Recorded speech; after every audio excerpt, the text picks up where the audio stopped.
Starts, but then later there's running and screaming.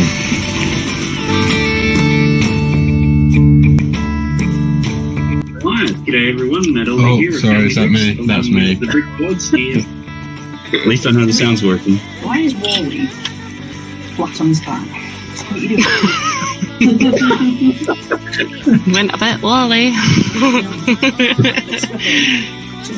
Guys, I'm so lucky that I have you, because if I didn't, I would be pregnant by the end of the night and having fake parties who all rob me of my VIP points. Yeah, I suppose skeletons really not going to cost you an arm and a leg, are they? To the Leicester Square store, and they had 3 people stood around feeling bags for the whole time I was there. What are you doing? I was terrible at feeling those bags. I just can't. I was. I had security in Sainsbury's. Was it Sainsbury's? Morrison, all looking at me. And Tom said to me, I think we're being watched. I said, I'm not bothered. I'm not doing anything wrong. I'm feeling bags. But I haven't got a Woody. That sounds dodgy. I haven't got a Woody minifigure.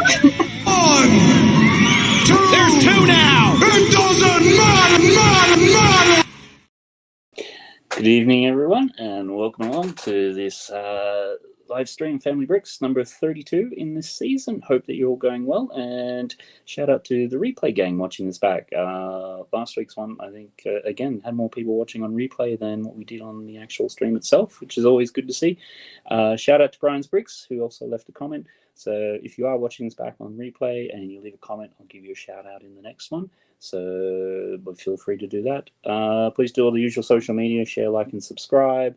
And I think we've gone through most of the things there. Hopefully tonight this isn't as glitchy as before, using on a different device. So that would be nice if that works and goes all the way through.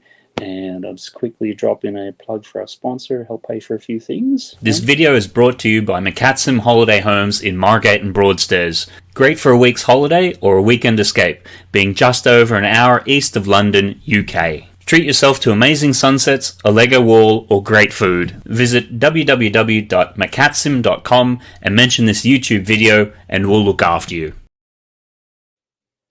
And I think all the people going to be joining me got their social media details down below, so check them out. Most of us are all on Instagram and YouTube and everything like that, so you can find us all over the place doing all sorts of good content. And with that, I think shout out to a few people who saw there early in the chat. You got Benji, nice to see you along.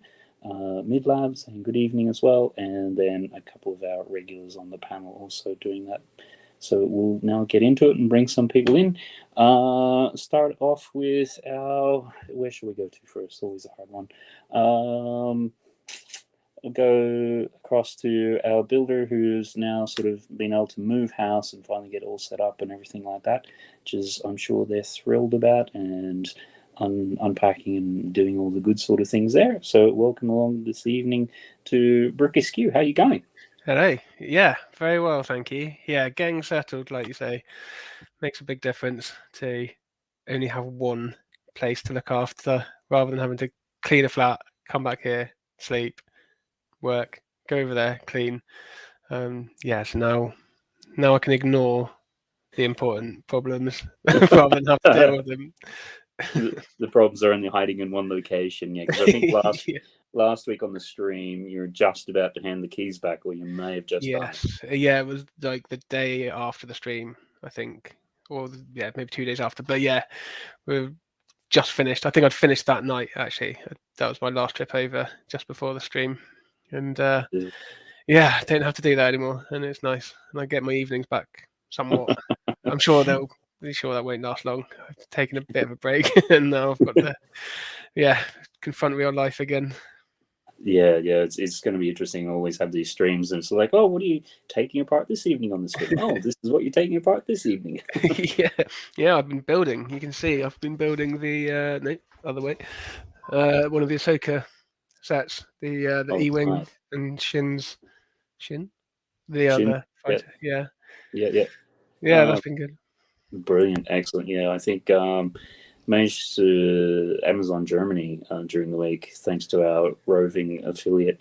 Had some really good deals on some sets. I've not looked at them because it was April Day, so at least I got something of a discount on them. Because I got the Ahsoka shuttle as well. But I know they're going to get cheaper than that, and I don't really want to. I don't want to know. So I got them. I don't want to know now. So, brilliant. All right then. Well, speaking of which, we may just actually bring them in. As we sort of say, they're hiding off on the continent in Europe. So, welcome along to Nicole. How are you going this evening? I'm doing really well, and as if Ollie knew it. Okay, we swapped because I'm building the T6 shuttle tonight. I'm building the E-wing, so perfect combination. Yeah, we are really well interlinked without having even to speak about it. Professionals talk about it. We are more than professionals. We do it without talking about it. Brilliant. No, you're looking well on that this evening, Nicole. So, how's your week been?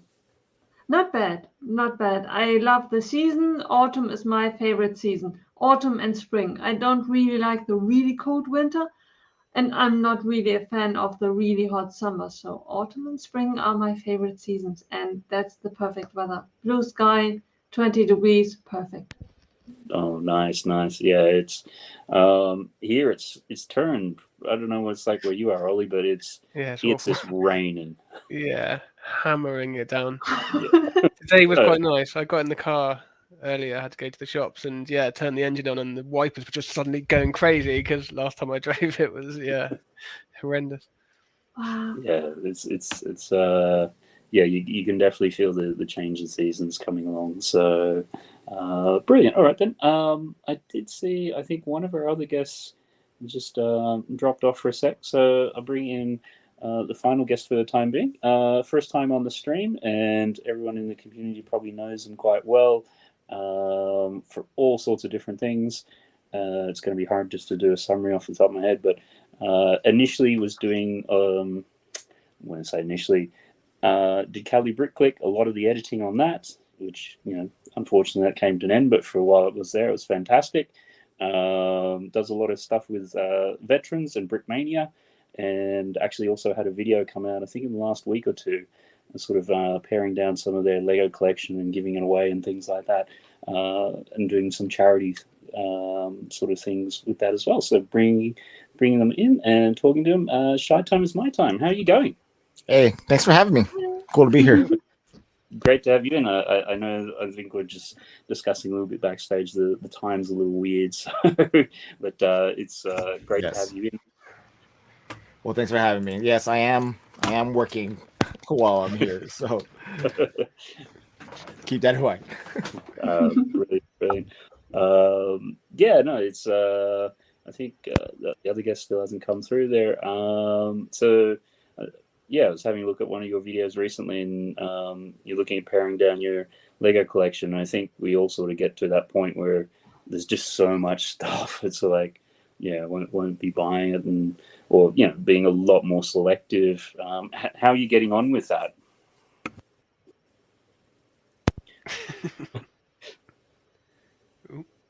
Your sound's dropped out. There you go.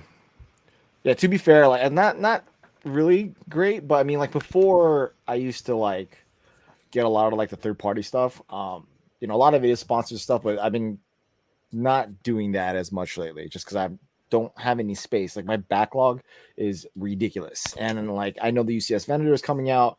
I'm probably gonna get that, but it's like, where am I gonna put it? I haven't built the Titanic. I haven't built the Star Destroyer. Yeah, I saw your short earlier. Yeah, I'm like, well, it's like to be fair, I do have a place to put one of 3. It's going to be in my work office, so I'll be able to put one of them there. It's just which one is it going to be? Maybe I might like have to switch them out, build one, break it back down, put another one. But ultimately, it's like how I've been buying is, can I not live with it? Like if it retires and I know I'm gonna buy it, I'm gonna still want it anyways. I might as well just buy it and then deal with it later. I have been moving a lot of my older sets out, like breaking them down into my parts. My kids been taking them, or I've been selling it. So I think I'm starting to really appreciate minimal space. So like I mean, like clearing out my shelves, getting rid of stuff I don't love anymore. Like I'm looking at the Disney Castle and the Falcon. I'm determining which one I'm going to break down and get rid of. So we'll see. Yeah. It's just don't have any room. We're going to put stuff.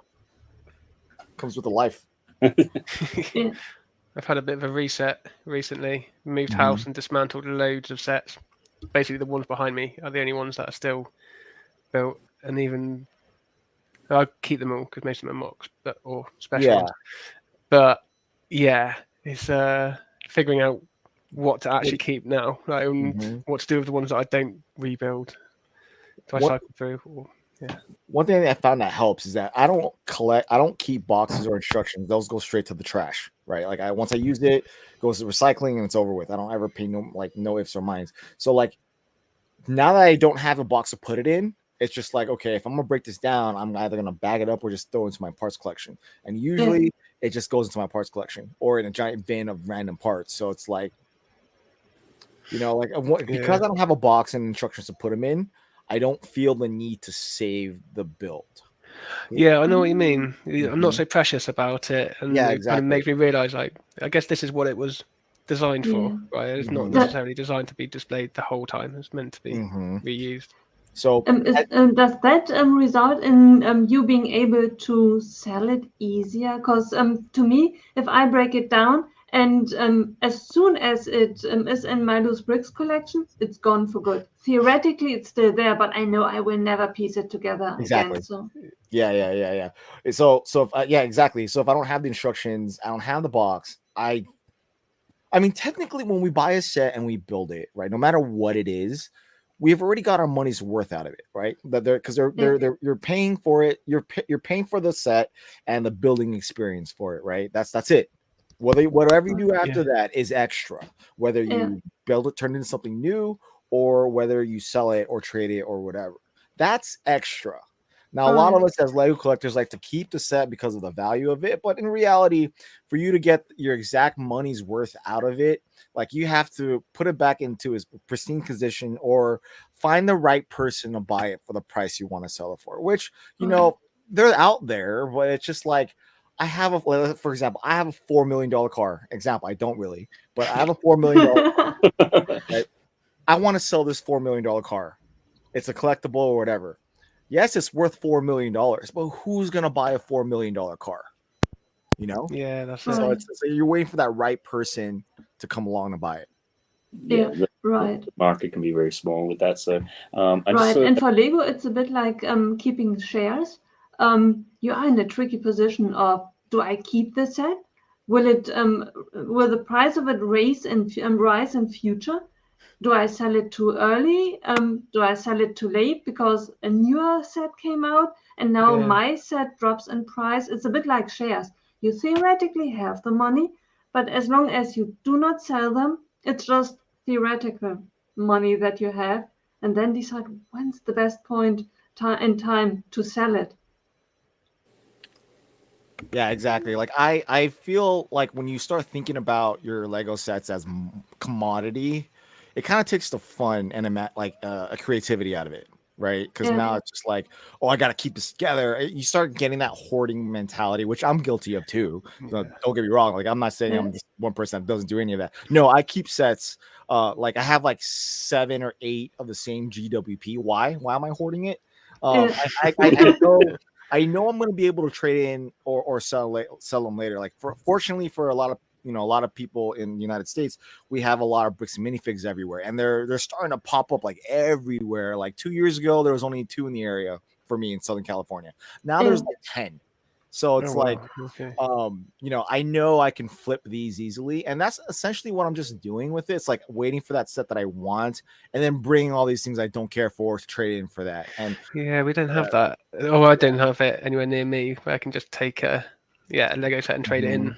I'd have to sell it on eBay or Facebook or whatever, and then it just becomes a bit of a hassle. And it's easier to just put it into my parts collection. And it takes out the money side of it. But that's it though. You just said it right there. Like, you got to figure out what to do with it. And is that like fun? Is that like exactly? It's like, why? So it's admin. I don't want to do admin of that, but I'm not in for it. Like, I'm in for it. I mean, my thing about being in the Lego community is making content and like being, figuring out how to use the Lego brick into making videos. And I enjoy that part as much as I like making like building Lego stuff. So I sorry, my daughter's in the room. So I take joy out of that part of it, like making something out of it and filming it to share, whether it be something in any other platforms or on YouTube. It really doesn't matter. But that's the great thing about it. Like, this is the community as a whole, focus more on the community than the Lego, is that this is, there's a certain section, certain love for it. So there are people in this area that love the investment side of it. And I get that, and I appreciate what they do because they supply me with sets I want later down in life. Right. So that's just me. I just I see that our other person is ready to go. So just going to bring them in here, talking about savoring building their Lego sets and things like that. Their White Whale set came out recently in the form of Gringotts, and I know they've been, taking it very slow and building it and really getting into it. It hasn't been one of these ones which, first day built, done, see you later. Welcome along to One Brick Stud. How you going? Hey, all good. How's everyone? Hey, Chris. Yeah, going well. Yeah, all good. Yeah. As you're saying, you can't rush art. I'm building art, and you can't rush it. So I'm taking my time. But yeah, thanks for having me on again. But it's been a decent week. A lot less heavy the past couple of weeks because of starting a new job and university heating up and so on. And now I'm going to a bit more autopilot mode with my new job now. So everything's becoming a little bit more second nature. Enjoying that. And and obviously this week celebrated my 1 year anniversary with my wife, which was nice. And congrats. You saw that on social media. Yeah, no. Yeah. I read it as 7 for some reason. No, just the 1 year. Dog years. What are you saying, mate? But it was just the 1 year, and it was nice. So we went back to the venue where we got married a year ago, because part of the deal was that when we got married at our venue, a year later we go there again and have a meal and so on. But it was really good. It was really good. But next year when we go, we have to pay. Make sure you take photos of that, because my wife and I do the same thing. We go to our wedding venue every year since we've been married, so we take it at the exact same location every year, and we slowly start seeing, us two just by ourselves, us two by ourselves, then one kid, then one kid. Oh, that's a good idea. That That's amazing. Yeah. So since you just started this tradition, hey, you've got the opportunity. Yeah, I'll definitely do that. Yeah, it's brilliant that. But other than that, it's very decent week. Yeah, I'm well into Gringotts now, and I'm just sort of just gone on to book 2 now. So I'm just moving on to the it's just in the underground. So I'm moving on to the other bit, which sort of connects straight down the middle. And I'm just absolutely enjoying it and so on. I think just the build experience, the techniques that's gone into it. Yeah, it's going to be my favorite set of all time. Oh, brilliant! That's Yeah, that's great to hear because I think, as sort of mentioned with Shy when he came in, he's got a couple of big sets not built, and at least you're able to, be able to go through and build it, and really enjoy it. So, but that's great. Sorry, Shy, I know we just sort of interrupted you a little bit before. You're talking about sort of how you're sort of approaching this more from a content creation with Lego and things like with the brick like that. Obviously, Cali Brick Click that came to its natural sort of end. And what are you sort of looking more towards doing in the future? As far as podcasting goes, is that your question? Or just in content with Lego in general, or your channel? Well, I mean, my channel's still growing on its own. I mean, it mainly focuses on like third-party military stuff, and then like the castle stuff. I found it to be. I mean, essentially, I didn't really have a goal with that channel. It's just growing on its own, and like I find it more satisfying when I find other veterans out there in the military, no matter what country they belong to. It doesn't have to be United States. Like I communicate people, in the Royal Marines, Canadians, Mexico, like just all over the place, Australia, New Zealand, different veterans from different countries, and just talking to them in conversation via not only in the comments but through DMs and going forward from that. So I don't know if I'm trying to like push for that to find a veteran community, because Lego doesn't recognize one. They should have told me that. Military, which is kind of sad. But aside from that, like my main focus, although doesn't make sense in comparison to views and what I've accomplished on my own specific channel, was like Cali Brick Click. Like I really enjoy the podcasting space. I enjoy the conversations that happen in places like this. And what keeps me like involved within the community. So I am starting my own thing it's on another channel. It's already up. It's called Sitting on a Stoop.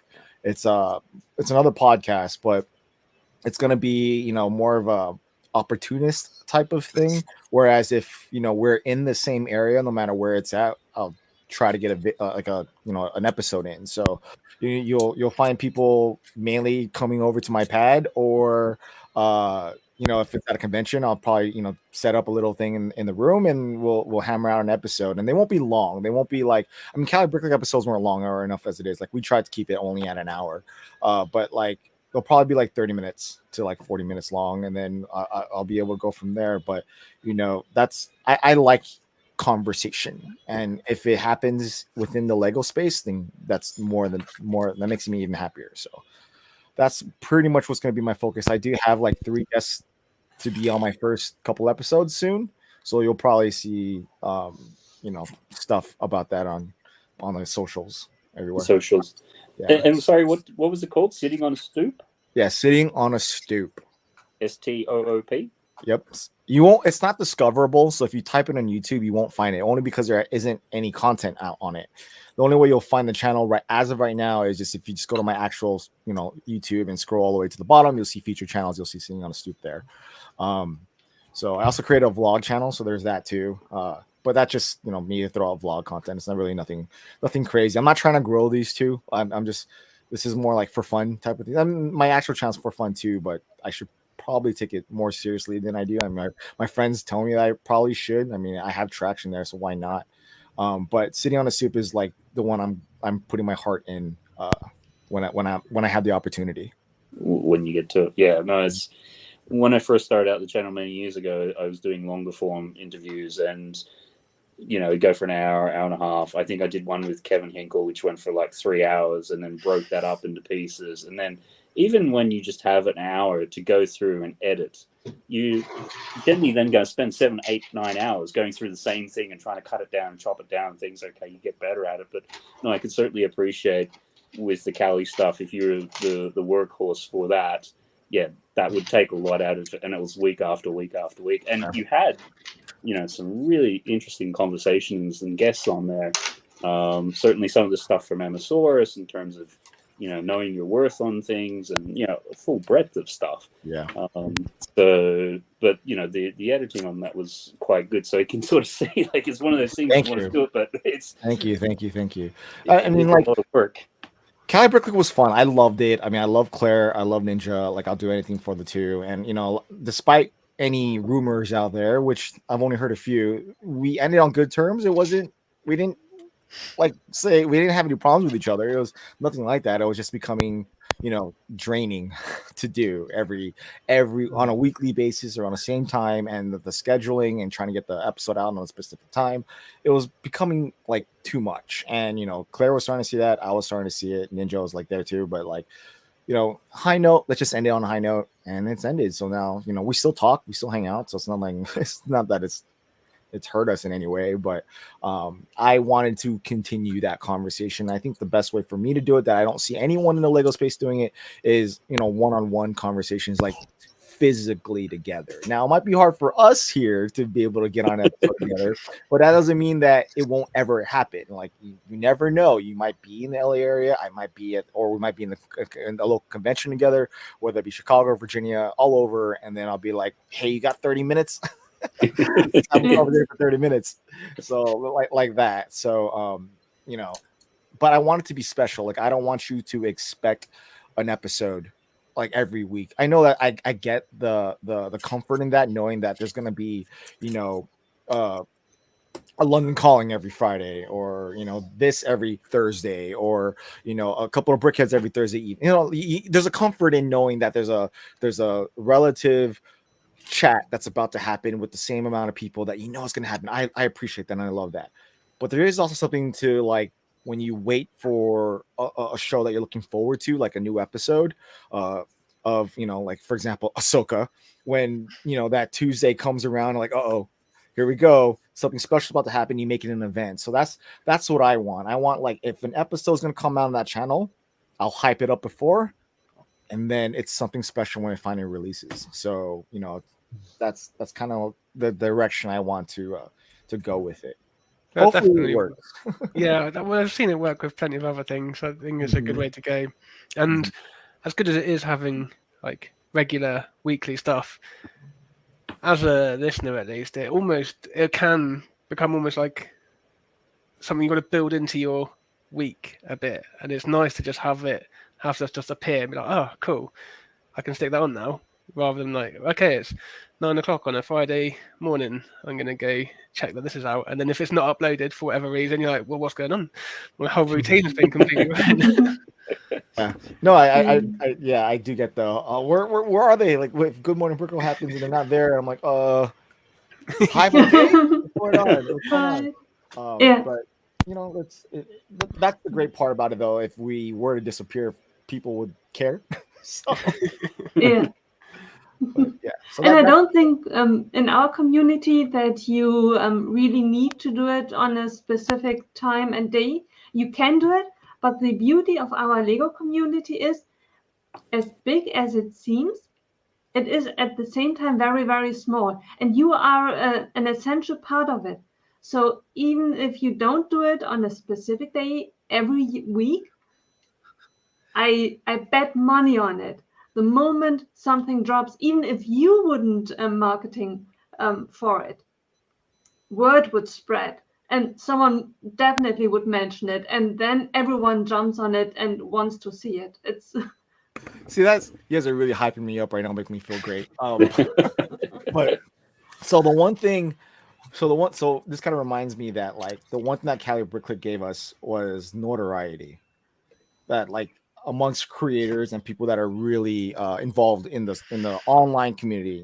I'm focusing more on the online community. Obviously, the whole community is vast, but it gave us notoriety. And I'd have a lot of conversations at, like, Brick World Chicago or any other convention I go to, when people come up and talk about Cali Brickheadz, and I'm like, Cali Brickheadz only has like 1,500 subscribers, and my channel is like 10 times as much. But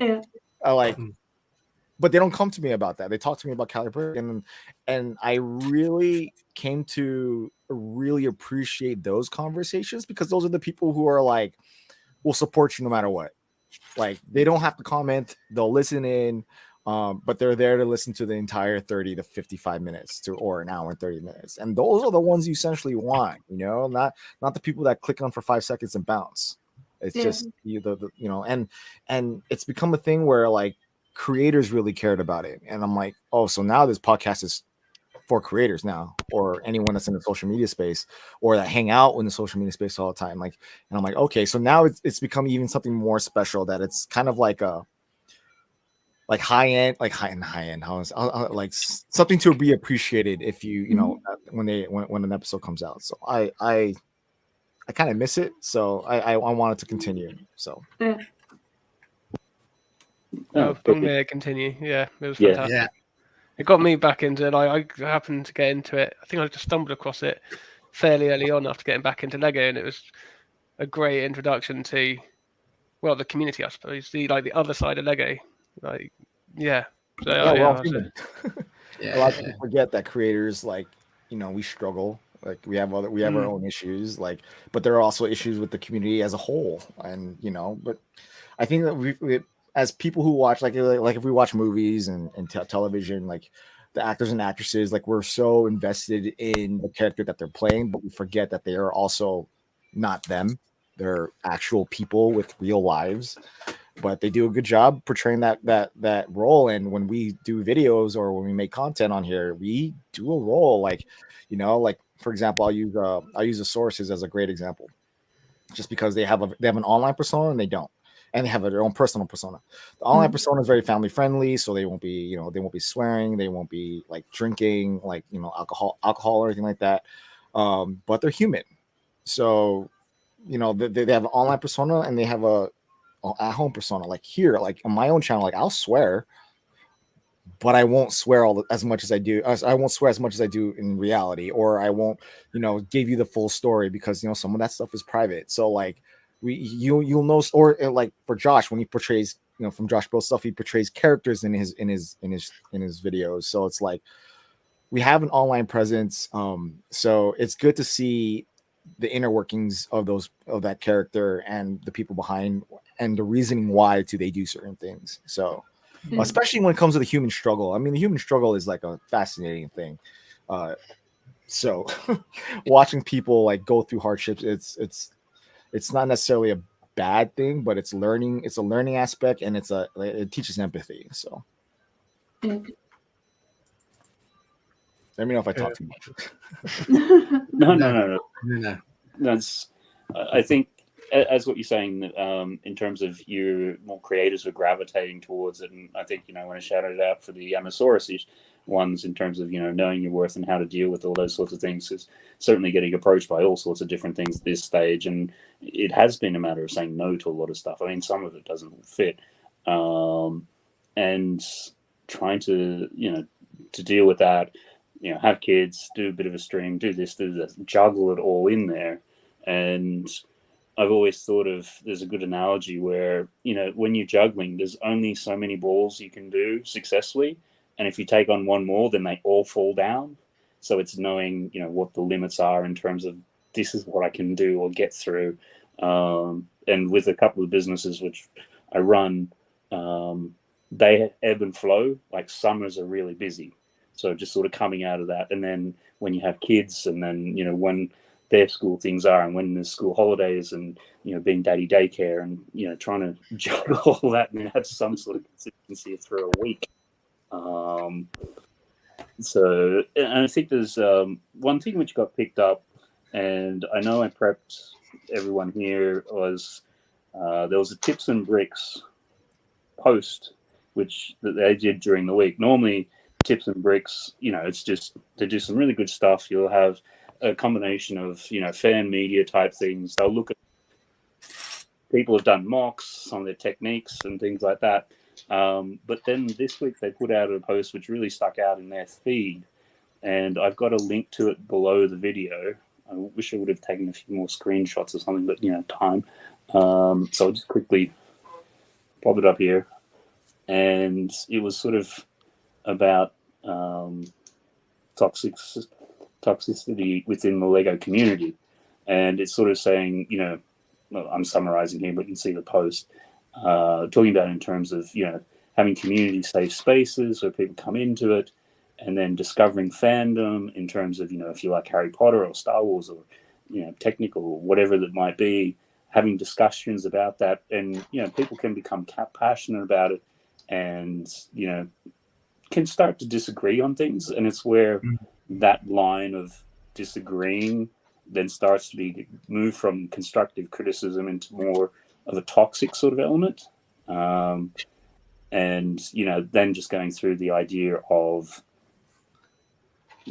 as people, once we start arguing a position, if we take a position, we then sometimes are not really able to move from that and presented with new facts.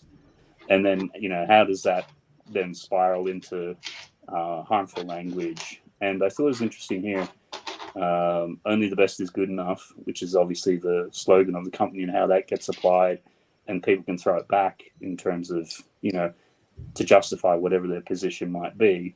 And then sort of talking about the clones and how they sort of disappeared for a while, but then sort of pointing out, well, you did have the sequel trilogy for Star Wars in the middle of that.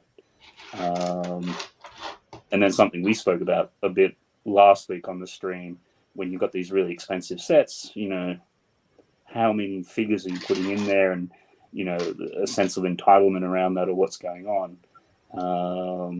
And then this, in terms of when Lego put out their product and their marketing, and a lot of the times they're actually using renders, and how that then, the classic one recently was on the Chewbacca, where they had the piece was colored differently, and that then goes into consumer laws and false advertising and things, which some of the cars sometimes, when they have them on the boxes, it almost looks like they've got light bricks in them because they emphasize a light headlight or something which isn't in there.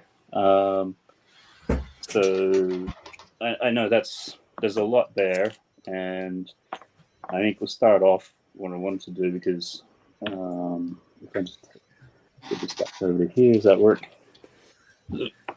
I think the term toxic gets thrown around a lot without anybody ever really defining what it is. And it's quite loaded with meaning and things. So in terms of this discussion, I think we're sort of looking at it in terms of, if you have a community, at what point is it harmful or difficult for new people to come in and feel welcome?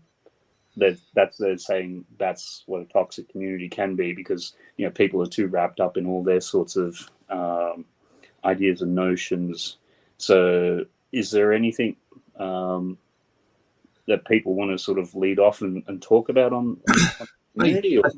I think it's quite important to note that we can have our own definitions on certain words. So when you use that word toxic, we haven't got the same views on toxicity and so on.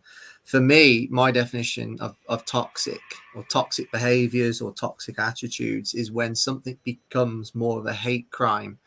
I think when you're communicating in such a way and you're starting to demonstrate hate towards a certain person or group of people, that's when it becomes a little bit toxic. And I've seen it I've seen it a little bit on Instagram, even though I still find Instagram quite, whether you guys agree, I see it as more of a safe haven, Instagram, in terms of the Lego community. I don't see much disagreements to a point where it becomes very toxic. Facebook and so on, yes, but not so much Instagram. So yeah, that's for me. But it all comes down to, it's sort of like, it makes you feel like we are part of a world where, everyone can't accept anyone's opinions. Opinions can quickly turn into hate crime, and it's about finding that fine balance, and also I sort of seen it where recently, and I don't engage with it. If I can see something's been posted on social media and I can see some really heated comments, I'm one for not getting involved.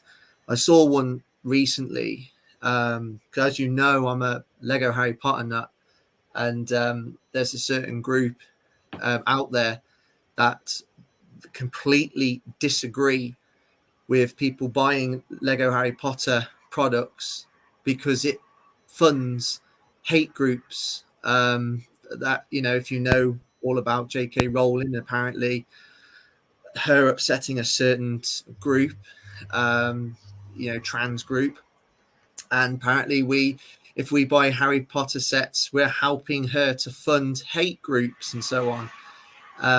I don't get involved in things like that. I have a little read of the comments, but I don't interact with it, and it sometimes makes you a little bit, well, I wouldn't say saddened, because I know my views on J.K. Rowling and my views on sort of like that sort of area. I believe, you know, J.K. Rowling is not a transphobe in the slightest, but when you've got like people saying, oh, you're funding you know, basically somebody who's going to create hate groups just because, you know, you've got a passion for something like Harry Potter, and I think it's harmless collecting Harry Potter Lego. That for me, that's toxic, and yeah. But it's an interesting point that you say you stay out of it. To a certain level, I can totally understand that, and I think I act the same way, just for self-preservation. Because if you get invested, you need to see it through. Yeah. But the downside of it is if the level-minded people, the kind of balanced, grounded people stay out of the conversation, then you only have the heated up conversation, and no one steps in and is able to tell, wait a minute, let's talk about it with a peace of mind vibe to it. If all of these people do not enter the conversation, you only have the emotional side of it. It's hard to know when you're going to actually be effective, though. Depends on if someone's on a rage about something or so single-minded. Like when is it worth putting the effort in to actually try and have the conversation? Because if they're not going to like veer from their opinion whatsoever, you're wasting energy. And like it's kind of a 50-50 thing. I have stepped into the odd conversation like that, mostly in real life, to be fair. If I'm seeing it happening, I'll say something because it's easier to handle. But yeah, sometimes you're going to get through or have a decent conversation. Other times you're just going to get annoyed and you're not going to come out of it. Yeah, you definitely need to know when to cut your losses. And you definitely need to be aware of so many factors. For example, you talk to people that you can't see. So you do not really know. Right now, I can see you guys, and I know that I talk to adults, and I know all of you, so I know your background. And if you told me you spend too much money on Lego, then I would tell you, yeah, you're right. If someone tells me you're an idiot spending too much money on Lego, I would have to investigate. Why are you? Is it someone that I know? I would totally laugh it off, like, yeah, right, you are. But you don't know if it's a teenager just being annoyed with their parents and I'm the one being slapped for it, or is it really someone who just makes a joke and I just don't get it? It's so difficult. That's the thing with the internet, I guess, as well, isn't it? There's that layer of not only from the person typing the message, they've got a disconnect, and then you've got a disconnect from how it's meant to be interpreted because you're just reading words. Yeah, and I find that too a lot when I deal with people. If I'm dealing particularly on difficult or tricky issues on an email or a telephone's a bit better, but usually on email, you generally don't get, you're not really effective. I generally find if you get two people in a room, like when if I've got a tricky situation, go physically be with that person, it's a very different dynamic and it's much more constructive and positive. Whereas if you're going backwards and forwards on email, sometimes, you can get really hung up on detail and little sorts of things. And it's like, well, you did this at that time, this. And it does lose a lot of that other 80% of communication and things. So I think there's a great little meme where you've got those two dogs and they're sort of like, say, two people on Twitter or something, and they're going along and then, bark, bark, bark, bark, bark. And as soon as the fence isn't there, they're fine. And then the fence comes back up and then bark, bark, bark, bark, bark. Yeah. and I think that's a good analogy sometimes. Like, yeah. So the flip side of that too.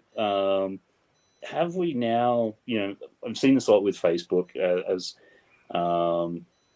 where you can get echo chambers, so you tend to gravitate towards groups that you're comfortable with and things like that. And because that's happened over such a long period of time, you haven't really had too many challenging views in there.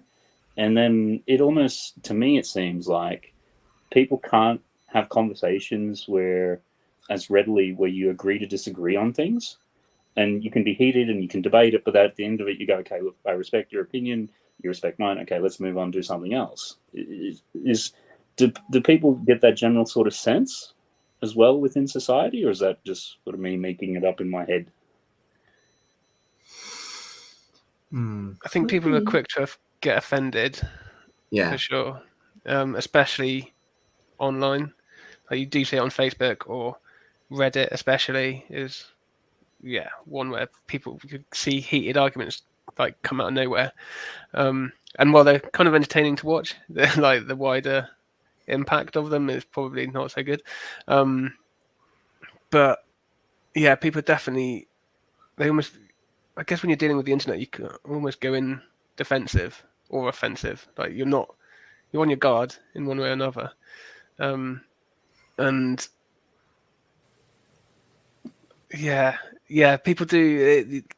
It is easy to get offended. People aren't used to having these normal conversations. So I say this But why is that?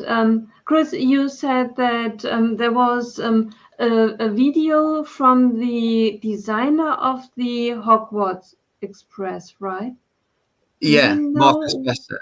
Yeah. What is it that really hit home with him? What was it that people said to him that he felt wasn't okay? Well, as you know, he designed the Ultimate Collector's Edition Hogwarts Express last year, and he got a lot of negative comments about it. We know about it, sort of like it's too big for a standard track and all this, it's too big and so on. And I think... But that's not toxic. If I were the designer and someone would tell me, in my opinion, this set is too big, then that's not toxic in itself. If someone told me you're an idiot, can't you design a smaller set? Then I would argue, fair point, that it could have been different, but calling me an idiot, not cool. Yeah. So I came across some of the comments directed at Marcus Besser, and I just described them as prickly. But a number of people have came across that he was receiving death threats over it. That's not. Okay. Yeah. So, when people making comments about the design of the Lego set and just keeping it purely to that, that's absolutely fine, because when a set is about to come out, I think we start to design it in our heads, and if a designer hasn't designed it the way we think it should be, that's when our criticisms can come out, but and when we design it in our head, we design it for £25 too. That's it. Yeah. Hogwarts Express Collector's Edition, 10 quid. Yeah. And but when it comes to like using words to insult somebody, that's when it's bubbling up towards being toxic. But then when it comes to hateful comments, and obviously death threats and so on, and apparently also they brought the designer's family into it as well, and obviously that is toxic as well. That forced the designer to make a simple video on his way to work, just discussing it and discussing the impact it had on him, and how he believes people should be conducting themselves when they dislike a product, and he was justifying it. I think he was justifying that. So I think he said in his video he doesn't design a set for a single person, and it must be difficult for Lego designers as well, to please such a huge demographic of people. But he did spend a lot of the time, talking about, the comments he had and the effects it was having on him. But yeah, that was the example I just wanted to show you guys. Yeah. On Instagram, because it's, you know, it's sad to see, because he's one of my favorite designers, and then seeing him in that moment, in that scenario where he's talking about all these comments he has, it was quite sad. And it didn't, to me, when I watched it, for me, it had nothing to do about Hogwarts Express or the sets or anything else. It was all about him, you know. Right. And he had a lot of community supporting him. He had a lot of people backing him as well and praising him for his designs, and he's made a load of wonderful sets, you know. Right. And when we was talking about it a moment ago about actors, you know, we was talking about it a moment ago, actors are people, also Lego designers. Yeah. You know, a Lego designer is a father, a Lego designer is a son, a Right. daughter, a mother. Yeah. You know. Yeah, We that's forget interesting. It's just that I thought of the fine line between criticism and giving feedback and expressing an opinion. Because I can look at a set and tell to the designer, I don't like it. I think it's the wrong color. I think you chose the wrong characters as minifigs. That's my opinion. And I kind of criticize it, but I mostly just give my opinion. But that should not and must never hurt the designer, because I'm not here to fight with anyone. It's just an opinion. Yeah. And that in a perfect word should not really hurt anyone. No. I think no one can always get praise for, because it's impossible to design a Lego set and everyone will just love it. Some are just generally not interested in it. Others don't like the concept of it. But that does not change the value of the human being and entitle anyone to hurt this person. No, and I think it's something which Shai's done a quick short about, and something which Kevin, when I've spoken to him years ago, was also saying. It comes down to you vote with your wallet. Like, you know, we can all have opinions and things like that, but it's going to be at that sort of point, because you see this a lot within Star Wars. You know, I hate this land speed, I hate this. I'm still buying it day one, and it's sort of like, well, it's kind of like, okay, and it will be voting with your wallet. It's anyone can have an opinion, but when it comes down to, are you going to part with some money to express it or not?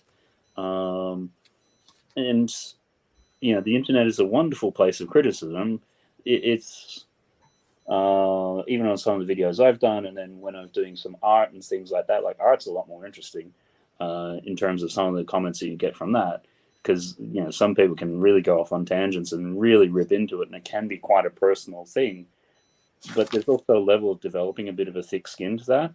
I think no, there's definitely lines when you're talking about death threats and bringing family into it and all those sorts of things. Yeah, that's going into that complete antisocial behavior, and that's, you know, that's not on either. I think you're saying about thick skin, though, that's because that's something that came out of Callie Click podcast, because this video came up on it, and Claire said, and that kind of stuck with me. It's like, if you're going to put something out to the wide world like this, like a Lego set is seen by the entire world, you do have to have a bit of a thick skin, because you are opening yourself up for criticism by going to such a high level of publicity.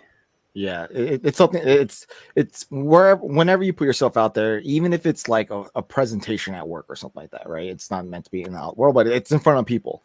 Like, as you stated, like Nicole, like, you're gonna have an opinion. So people are gonna have an opinion of you no matter what. Now, the further out your reach is, based on where, especially on a social media platform, more people are going to have opinions about you, whether good or bad. And the key to like mental health about all that is to grow a thick skin. Yes, there are times where we're going to have negativity towards you, and in the grand scheme of it, it's a very small percentage, and it's kind of human nature to gravitate against and really put energy into those negative comments and forget about all the hundreds of praises that are out there. But we also have to remind ourselves that like the science behind what this is, like people talk without filters here. Like a lot of people will tell you something that they will never tell you to your face. Like never tell you to your face. Yeah.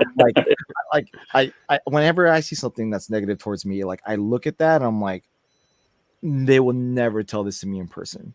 Like ever. So then it has no value to me. Like if you, I really respect the people who come up to me and tell me something to my face. Like even though it might end up in a bad note at the end of it, but like it's still like I have a lot of respect for you for having some balls. Like to really, you know, really want me to know that you have this opinion of me and or whatever I'm doing. But at least you're not hiding behind a screen. And the internet is a bunch of that. Is, you know, you don't have the worry of confrontation when someone yelling back at you, especially if it's like, you know, if you're giving your criticism or hate speech or whatever towards someone who's a big, you know, has a big platform, the probability of them responding back to you is very slim, right? So you can say whatever you want and that's it, you're done. Yeah. But it's like when you're confronted, it's like, uh-oh.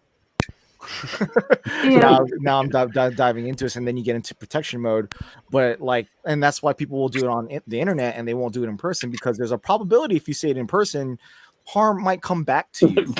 So like, so if you remind yourself about stuff, like if you remind yourself that they're just saying it because they can, and the consequences in their end is very slim, then you don't really like it kind of brushes off. And you know, as much as like I want to sympathize and empathize for Lego designers, you know, I get it for them. Like they have a lot of constraints. There's a lot of rules that they have to abide to, like the price point, the piece count, the molds available, the politics within themselves. Like we forget that there's also politics within designers and the Lego group. Like if I want to put this set out with this minifigure, is my boss going to allow me to do that? Because it requires this whole new thing that the designers would have to redo their schedule because of blah, you know, it goes way beyond what people think can come into play for a Lego set. But like, it's just at the same time, it's like your name's on it. Right. And I would hope that there's a community of Lego designers that can give stability, and the Lego designer knows what he needs to take on, which what is really on him. If he reads comments like you misspelled Hogwarts Express, and he looks at it and has to answer for it himself, telling, darn, that was on me. That was my decision. I haven't seen that. No one else has seen that. This person has a point. Shouldn't have been the case. And he knows what he couldn't have changed, because his goal was to build a big Hogwarts Express. That was his assignment. Exactly. It was done as he was told by the company that pays him. That he has this background to see, okay, what could I have been better? If I ever produced a video and someone would tell me you have a shaky camera, and I look at it and see, okay, right, he has a good point. I should work on that. And if this person, or if someone tells me you have a terrible accent, no one understands you, and I look into myself and realize, okay, he has a point, I should work on that. If he tells me I hate you because you are German, that hopefully I have a community behind me who tells me don't take it on. You're German, you will always be German. What will you do about it? You can't do anything about it. Let it go. I think as well, there's people's comments and opinions, like it's a highly personal thing, and it says so much more about themselves than the person it's directed to. And at that point, it's like, well, that's their problem. Like if they're coming out with that opinion and it's completely wrong, or even if it is hurtful to hear, it's wrong and it's misguided or whatever, misinformed. It's not the recipient's problem. Like, that's a lot of the sort of Gary V sort of response to things, which I take on a lot of things, like, you know, because it kind of becomes, okay, So that's your response. So that's what you think in your life. That's probably what's happening to you. And, it says a lot more about them. Mm-hmm. And yeah, there's an element of empathy. So like, wow, okay, if you've taken the time to come on into my channel and say those sorts of things on my comment and everything like that, wow, like you probably got some real issues there. Like, that's usually the case. But in regards to like the post was about the Lego Star Wars stuff. So not trying to reel this back in, but like no, people, the community as a whole, and I'm in that same boat too. Like I'm quick to give my opinion and judge a set or based on the context, right? Like if the printing is wrong and it doesn't make any sense. Like for example, I can't do any of the Lego Star Wars sets, whatever you want to say it. People criticize any Lego Star Wars set. But we also remember that like Lego Star Wars, Disney Star Wars, Lucasfilm approved the set. Right? Yeah. Like they approved it. So I'm not going to kind of give any spoilers, but there is a creator out there that had an interview with something to do with that. And the creator, the person that they're interviewing pretty much admitted that they didn't know what the true context of what the Lego set was. And they're on the Lucasfilm end. Like you're the expert and you approved this Lego set based on what it looked like and how it was made and the context behind it. So there are barriers that there are procedures in place to catch stuff like this. And well, if they're not catching it, then we can't put the entire blame on Lego. Like we also put the blame on Disney or the person they've employed to oversee product, like that has to do with their shows or their movies.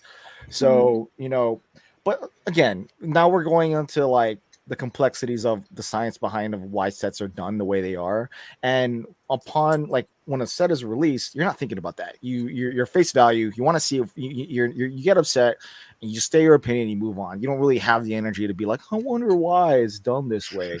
Like how we're doing right now, because we're having a deep dive on this. But in reality, a lot of people don't have that type of time. So they'll just say, I don't like it because it's not accurate. Done. Move on.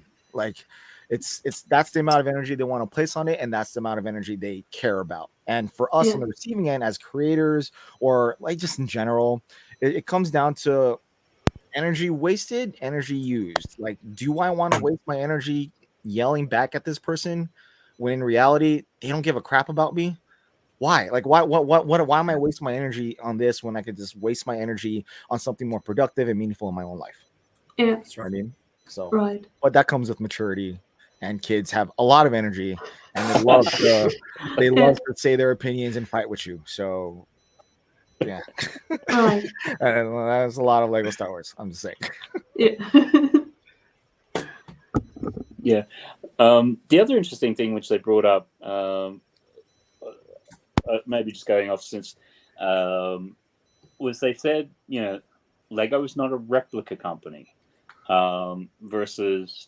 And I thought that was an interesting response, because I think to a point, yes, because you look at, say, like the Nintendo TV set that they released a couple of years ago, and it's sort of like, it's £200 or $200, whatever else, and you can go and buy an actual working Nintendo, like one of those little classic things, give or take with the games, for like £100 or $100 or something. And I think that's a nice example. So like, if you want something like that Nintendo nostalgia made out of Lego, you can do that. But if you want the functional thing working, there's other options. The thing for me where that falls down somewhat is when they did the giant Lego Hulk Buster. It's sort of like, this does not look like the source material. Okay, the proportions are weird. Okay, we appreciate that it's Lego, but then somebody's now on Rebrickable with the same pieces gone through and gotten the proportions all nice. Yeah. And I think when it gets to the expensive stuff, that definitely, I think the argument about replica not being a replica company kind of goes out the window a bit, because, when you get into those prices, you're going to expect more, or you're going to expect your money's worth, and you're going to be a bit less forgiving, because that's getting into it gets tricky if you put a name on it. I think of cars. If you build a car and you want to build a muscle car and you give it a name and you give it a brand, and then someone who really knows his stuff looks at the car that Lego built, looks at the original, compares the two, and thinks to themselves, it's a beautiful car. It's just not the car that you try to build. Leave out the car, just give me the car without a name, it would be fine. But if you aim for something and you, especially when you print a picture next to it, then you kind of want to match it, don't you? And build a replica. Yeah, and I think that it gets a little bit to what Shai was saying, because I've seen a couple of interviews or long-form chats with Chris, who's like the head designer of the Speed Champions, and it is very much, we are playing in a box of constraints, and we are trying to do the best within those constraints, and each time we're trying to improve it and, design a few new pieces or whatever else. And you can see that when the Speed Champions went from, say, 6 studs to 8 studs. Like the 6-stud ones are really, okay, you're kind of in the ballpark if you use your imagination. But the 8 studs one, particularly with the pieces and everything in that, then I think there is more, they're getting there. But, I was very critical of the Technic Dom's Charger. Again, I understand it's Technic and all those sorts of things, but it's still like, yeah, where is it going? Okay, as a Lego model, what can be achieved at this price point relative to the source material? But wouldn't it be smarter to part with the license and just give the car? Because I really, really like the creator cars. I like the Speed Champions.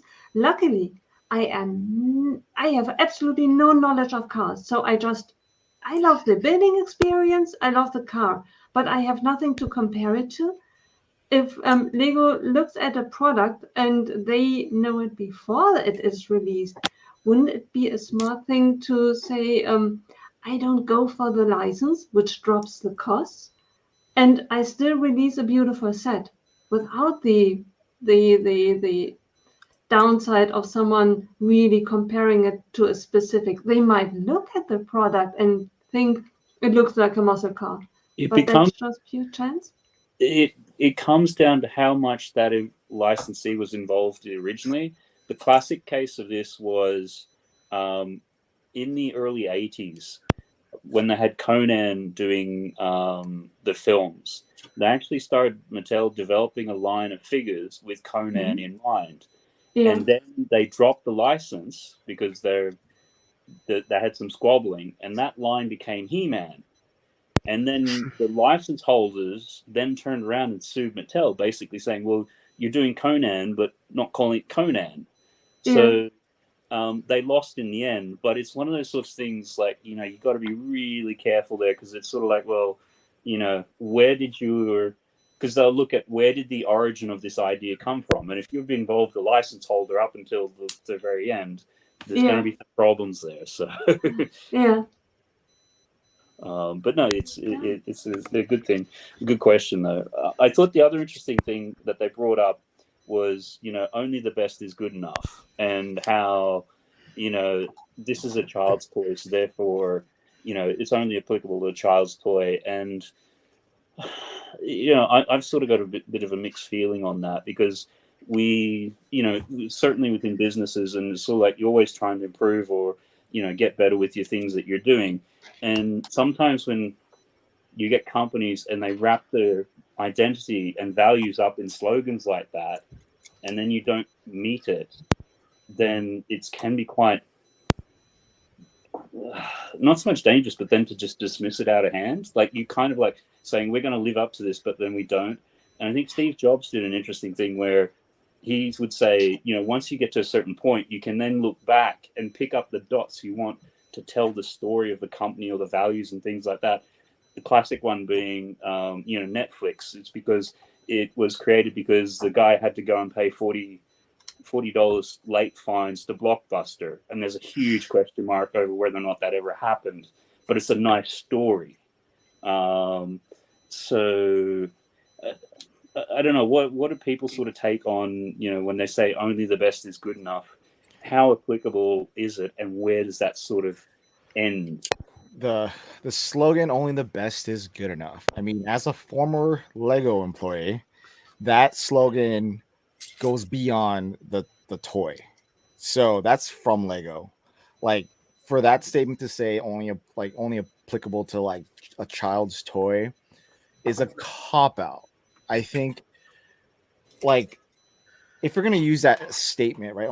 Like, okay, so you're saying that this is a child's toy, but Lego themselves acknowledge the fact that the adult fandom has grown significantly within the past couple years, right? More than it already had done so before.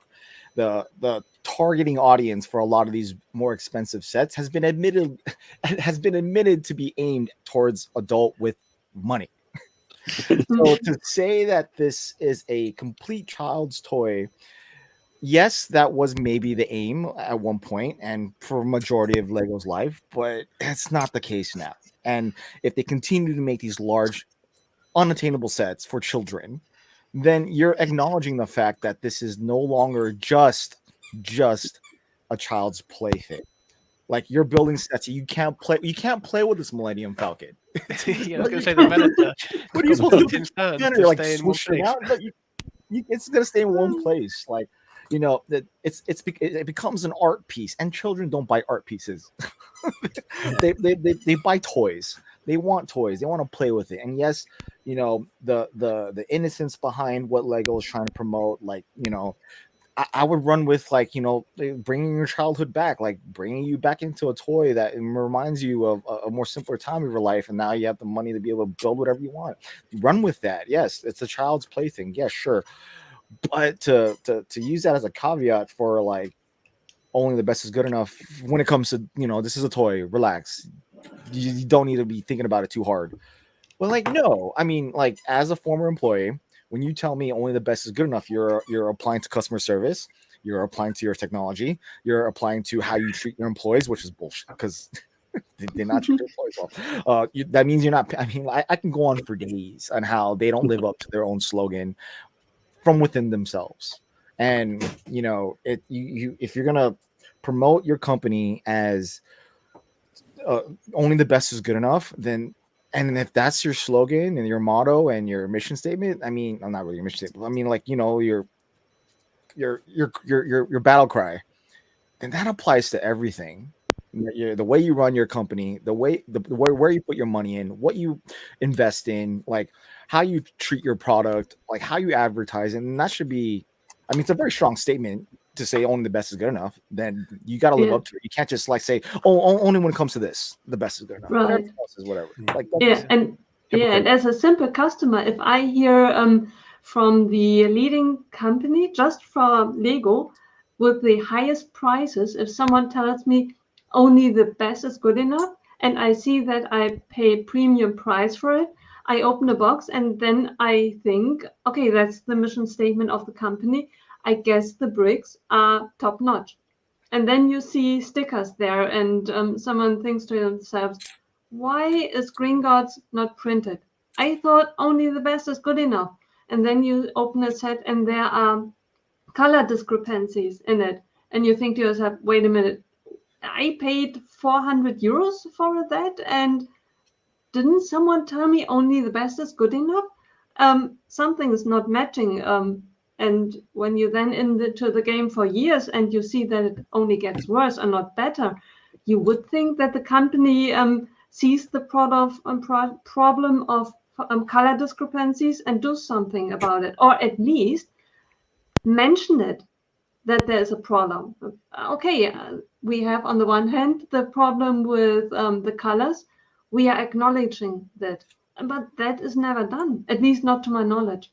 Because I think, well, with the colour specifically, is it something to do with like the, not to get into the weeds of it, but it's to do with the manufacturers. I think they've got various different manufacturers and they had to lessen their quality, I suppose, to be able to produce as much as they needed, because there was something, they were much stricter on the colours that could be produced, and they had to be less strict to be able to produce. Yeah. How can you lessen the quality if only the best is good enough? Exactly. So not to like defend Lego, because I don't know why I'm defending them, but Quality is best controlled when it's a smaller operation, right? Because Yeah. you're able to oversee everything. I think when they started being everywhere, especially these past, like, since COVID time, when the demand for their product is, like, you know, is increasing, the eyes on the brand is increasing, the need to, like, put out as much stuff and rush it out as quickly as possible to keep that momentum up, it's starting to hurt them. And that's what a lot of people are just are now bringing up in discussion, is that when is Lego gonna crash? Because you know, they just invested into a new factory into the United States, and for good reason. That probably should have happened way before COVID. But, like, you know, now you're putting, there's so much going on that it's hard to keep up that slogan, only the best is good enough, because it's hard to oversee everything. Yeah. So, And that is the thing with, as businesses get bigger, the quality does dip. That is just like an accepted thing, right? So to set yourself to that slogan, you are setting yourself up to fail, because you're not exactly. Your quality is going to go down. And with more people coming in, you have more eyes, you have more critics. Like, it's just, you know, I thought that slogan, although historically is great, and it's a good, you know, something to live off of, it's not probable. I think that's it. It's good to strive for, but maybe just be a bit more realistic. But going back to it, like, I don't. Anytime anyone says it's for, you know, I would have agreed. Like 4 years ago, I would have said, yeah, it's a child's toy. But I'm like, nah, that's definitely changed significantly, based on what they're selling. Like, you can't. There's no way. And even cheap sets. It's like, why is it each up at $35 or $25 US? Like, it's ridiculous. Yeah, I've always seen it as it's a toy for everybody, isn't it? It's not just children. You know? I mean, I have all the toys. My motorcycle is a toy. A really expensive and dangerous one, but it's still a toy. A toy is something that you use, right? It's a tool at the end of the day. Toys, what's the difference between a tool and a toy, right? A tool, you know, it's something that you need to use, right? You have to use a tool to survive. A toy, it's for pleasure, for leisure, but, you know, a toy can be used as a tool. So it's, on the flip side with the slogan, I do have to say, I've only ever heard it used by people criticizing Lego. I've never noticed it in any Lego marketing or anything like that. Well, I have been into the headquarters of Lego London here, and they've got it. It's big. It's on the wall. Right. It's prominent. Like, is that internal then? I guess. Well, that is internal, but then also too, when you go to Legoland in Billund, they've then got down in was it Legoland or Lego House? No, Lego House in the basement. They've sort of got their history of, you know, selection of different sets and how it's evolved, and, you know, it's there as well. I think internally, at least in the North American Lego stores when I was in, they all had a plaque that, you know, it said it, like, the best is only the best is good enough, whatever, in Finnish. So that it's definitely promoted internally as a way to ensure whatever they're doing, whether it be customer service, the work that they provide, or the work that they do, the sets that they sell, is top notch and to the best of their ability. And there's also there's also a Lego animated, I think it's like a 10-15 minute of their, like, history and things like that.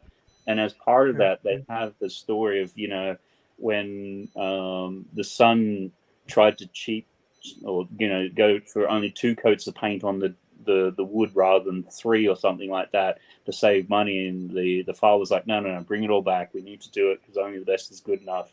Like, they use it there as well within their, you know, this is what we're about. This is the public face or the image that we're presenting to the customer or, you know, the public.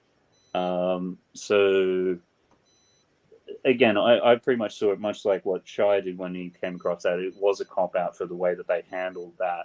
And I just thought that was really interesting. And also too, when you look on that post, I had a quick scan of the comments. a lot of them are quite negative, which is kind of interesting because Tips and Bricks generally is a very positive sort of thing. There's lots of great content on there, little things that you can look at and whatever else. So, all of a sudden seeing the fandom go that way on it. I think there was another video.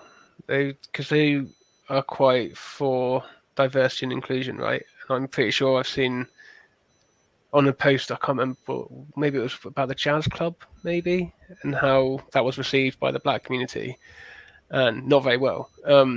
And then I think there were quite a few negative comments in the post for that. People like almost like when you see people telling musicians or artists not to talk about politics. It's like, you like, keep out of this. This isn't your realm. And it seems to be along those kinds of lines. Yeah, and I think there's a video which somebody shared in our sort of group chat, and I got through part of it, and it was basically about how social media, to be positive about something, it's like really easy. Like, hit the thumbs up, the like button, say wow, whatever. But to show a disagreement, you generally have to put comments. I mean, YouTube does have the thumbs down button. They used to have all the numbers next to it, but then they removed it because then that was a good way to sort of gauge. It's sort of like if you got 50 thumbs up and 200 thumbs down, well, obviously something wasn't and you could see that as a viewer.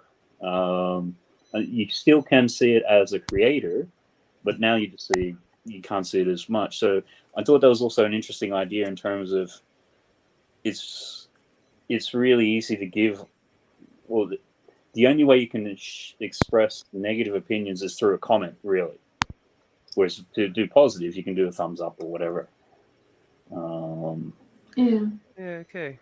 That's a good point. There's also the thing of people are more likely to complain than give praise. Yeah. Yeah, it's easier to complain. Yeah. It's so much easier. It requires a lot less thought, doesn't it? Yeah, because you're not rational when you complain. It's just like you just want to. You're emotional when people complain. So if you're irrational, you would be thinking like how we're trying to discuss why Lego does the way they do, because we start thinking about other factors that come into decisions. When you're emotional, you don't have a filter. You just talk. Yeah. So. And go blah. Yeah. Verbal. It's a maturity thing, right? It's like, do you choose, like, we're all grown adults, we're all mature in our own ways, but like sometimes we just want to be like, you suck. Just say it. It feels good. We people gravitate, and the other thing too is like when we're going back a little bit towards like trolling and negativity and being harmful, is that it's human nature to gravitate towards that negativity, right? Like that's why you pay attention to stories about bad things happening to people, right, in the news and stuff like that, because in the past that's how you survive, right? Don't go across the river because there's alligators, because so and so went across the river and got eaten. Good to know. I won't do that. Not hey, she went to go pick up those berries and they're delicious. No one cares about that. We want to hear about the guy that got eaten by the alligator. So like, same thing now. We don't have that type of extremities, but like people want to talk. People are fascinated by drama. So if you have a post where everyone's talking about this Lego set sucks, especially within the Star Wars realm, it's just like asking for it. Like it's like you're Star Wars in itself. It's a very complex community because people love different parts of it. People are ownership in different parts of it. People grew up with this. People just came into this, so it's very easy to get things wrong within Star Wars, and even Star Wars themselves get it wrong, and where people are quick to pull it out. So Star Wars in itself is a lose-lose situation. Like it's very, very, very hard to be right in that world. So adding it to the Lego side, it's no different. Right. Yeah, it's. I mean, as you sort of mentioned a bit earlier, Shai, sometimes people can put on a bit of persona online, and even Brickheadz in one of his latest sort of rants, like he admits he's actually ramping it up because it is part of, yes, there are some things he disagrees, but he's going to turn the dial up Actually, to what he 11. does, because I saw a stream of his the other day, and I was a bit like, "Wow, Come you're on, saying man. some things." I don't know, you might Is have it to take that? them. I mean, I love Brandon. I mean, I love Hive, but like, and now I watch Ahsoka, and I'm like, okay, what is Hive going to talk about? There's nothing he can talk about. There's not. This episode is so great. How can he really, there's nothing to call out, and then he does. I'm like, come on. Hive. Yeah. It's sort of like, we'll go through and do like a bit of a recap later on, and then I'll go and watch some of his stuff like a couple of days later, and it's like, were we watching the same episode? Like, yeah. But is it really easier to be negative about something? I had a feeling that it's easier to be positive. To tell, that was awesome, just loved it, best ever. If you are negative, and not just the whole sentence of "you suck," but if you are negative, you need to really, you need to argue. Why is it not? It's you need to give it thought. It's way more complicated. No, that is a very good point. And yeah, as you say, because it's easy to just go, hey, I enjoyed that. For whatever reason. But yeah, if you say you hate something or you really dislike it, is it sometimes just an emotional response? And with what Shai was saying before, where it's not rational, you just go, I hate that. Mm-hmm. And then very few people will then go to that next stage of it, looking at it, reflecting on, going, well, because it didn't do A, B, and C. And then sort of like, well, was that realistic expectation to begin with? Because I've been thinking about the sequel trilogy. I'm not a big fan of that for story reasons, all sorts of things. But I remember at the time when it came out, and it was getting a bit of a backlash from the community for whatever reason. And at the time, Disney then started going after the fans. And I thought, wow, this is different. Usually this does not happen. If fans come out and really venomously disagree with something, they will to some degree look and go, okay, is there something here? Really? Okay, let's sort of move on. But when Disney sort of had these sequel ones, it's like, wait a minute, they're actually now starting to attack the fans and say they're not true fans, or they don't like, and start bringing all this other sort of things into it. I can't sort of remember another popular cultural franchise where that sort of happened. I mean, no, I don't know. There's a the only thing that I can think of is soccer. Because when you think of, because everyone is an expert, everyone is a coach and knows better, especially after the game. That's me. I'm full-time sports coach through and through. Absolutely, yeah, and yeah. There is a thing about listening to your audience, I guess, like to completely different subject, but working in software, there's like a train of thought of quality can only the users or the end user, the audience can tell you the quality of something, because you can think it's as good as you want, but if the people you're making it for don't like it, what's even matter? But then, I can take that to a point. But then, if the perception is reality. So if you go along to those end users and give them a sell job on the same product, they may have two different responses. It's like, oh yes, they gave us a sell job and they justified it, and this, that, and the other. Oh, it's a wonderful piece of software. Whereas if you didn't do that, you might just go, oh, this is crap. Exactly. Yeah, it's kind of like.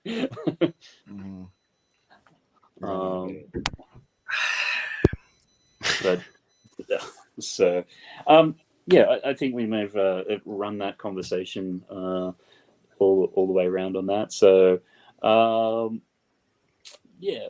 maybe just what do we just usually what I sort of quickly do is what are we sort of building or working on tonight? Brick Askew, you got anything you sort of?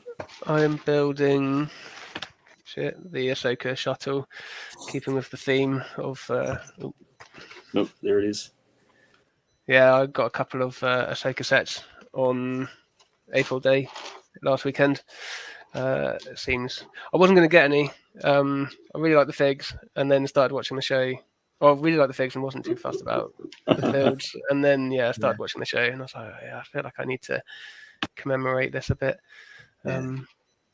Yeah. So yeah, that's what I'm building tonight. Well, I say I'm building it. I'm on step 15 of however many. Thank you. It's not only me. Yeah. But I dreaded the moment that Matt said, "And what are you building, Lady McWingle?" We are live for 90 minutes, and that's the only thing that I did. Like, I'm the slowest. Okay. Oh, dear me. Okay, I've at least got the open bag sitting on the desk. Yeah, I haven't built anything. But, although, One Brick Stud, you look like you've been building something. Am I correct in that, or not really? Yeah. I just hang on, breaking it now. Hang on. Yeah, a second. Yeah, just building part of the vaults. Yeah, so that's what I'm building. So bag 6, there's quite a few pieces in that. Yeah, so yeah, it's coming along nicely. Yeah, that's a few more bags to go, and then the underground will be completed. Very cool. Excellent. That's amazing. Because luckily, if we were on Twitch, I would really worry if you had the stream under a building stream, like kind of.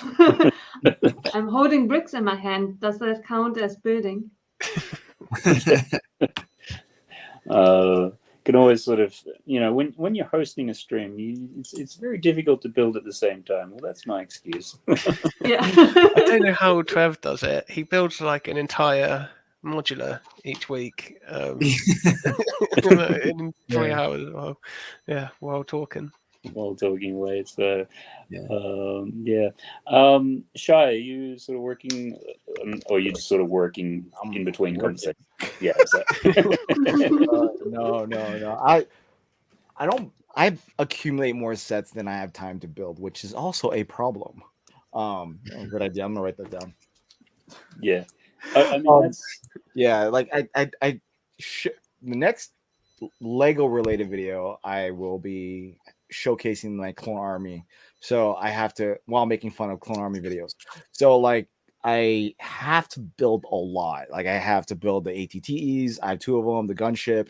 I got to pull out all the figs out of all these battle packs. I got to build the tanks. So I have a lot to build, but it feels daunting. So, like when you just look at, you have a project and you're just like, oh, I don't want to do it. And it's kind of sad, right? Like I have a lot of Lego to build, and it should make a lot of people happy saying that, like, you have to build a lot of Lego sets, but like when you have to do it for something that you're in the end game is like what you're putting your money basket in, which is I just want to make the video. Like that's my pride and joy is making the video, and the Lego comes second. So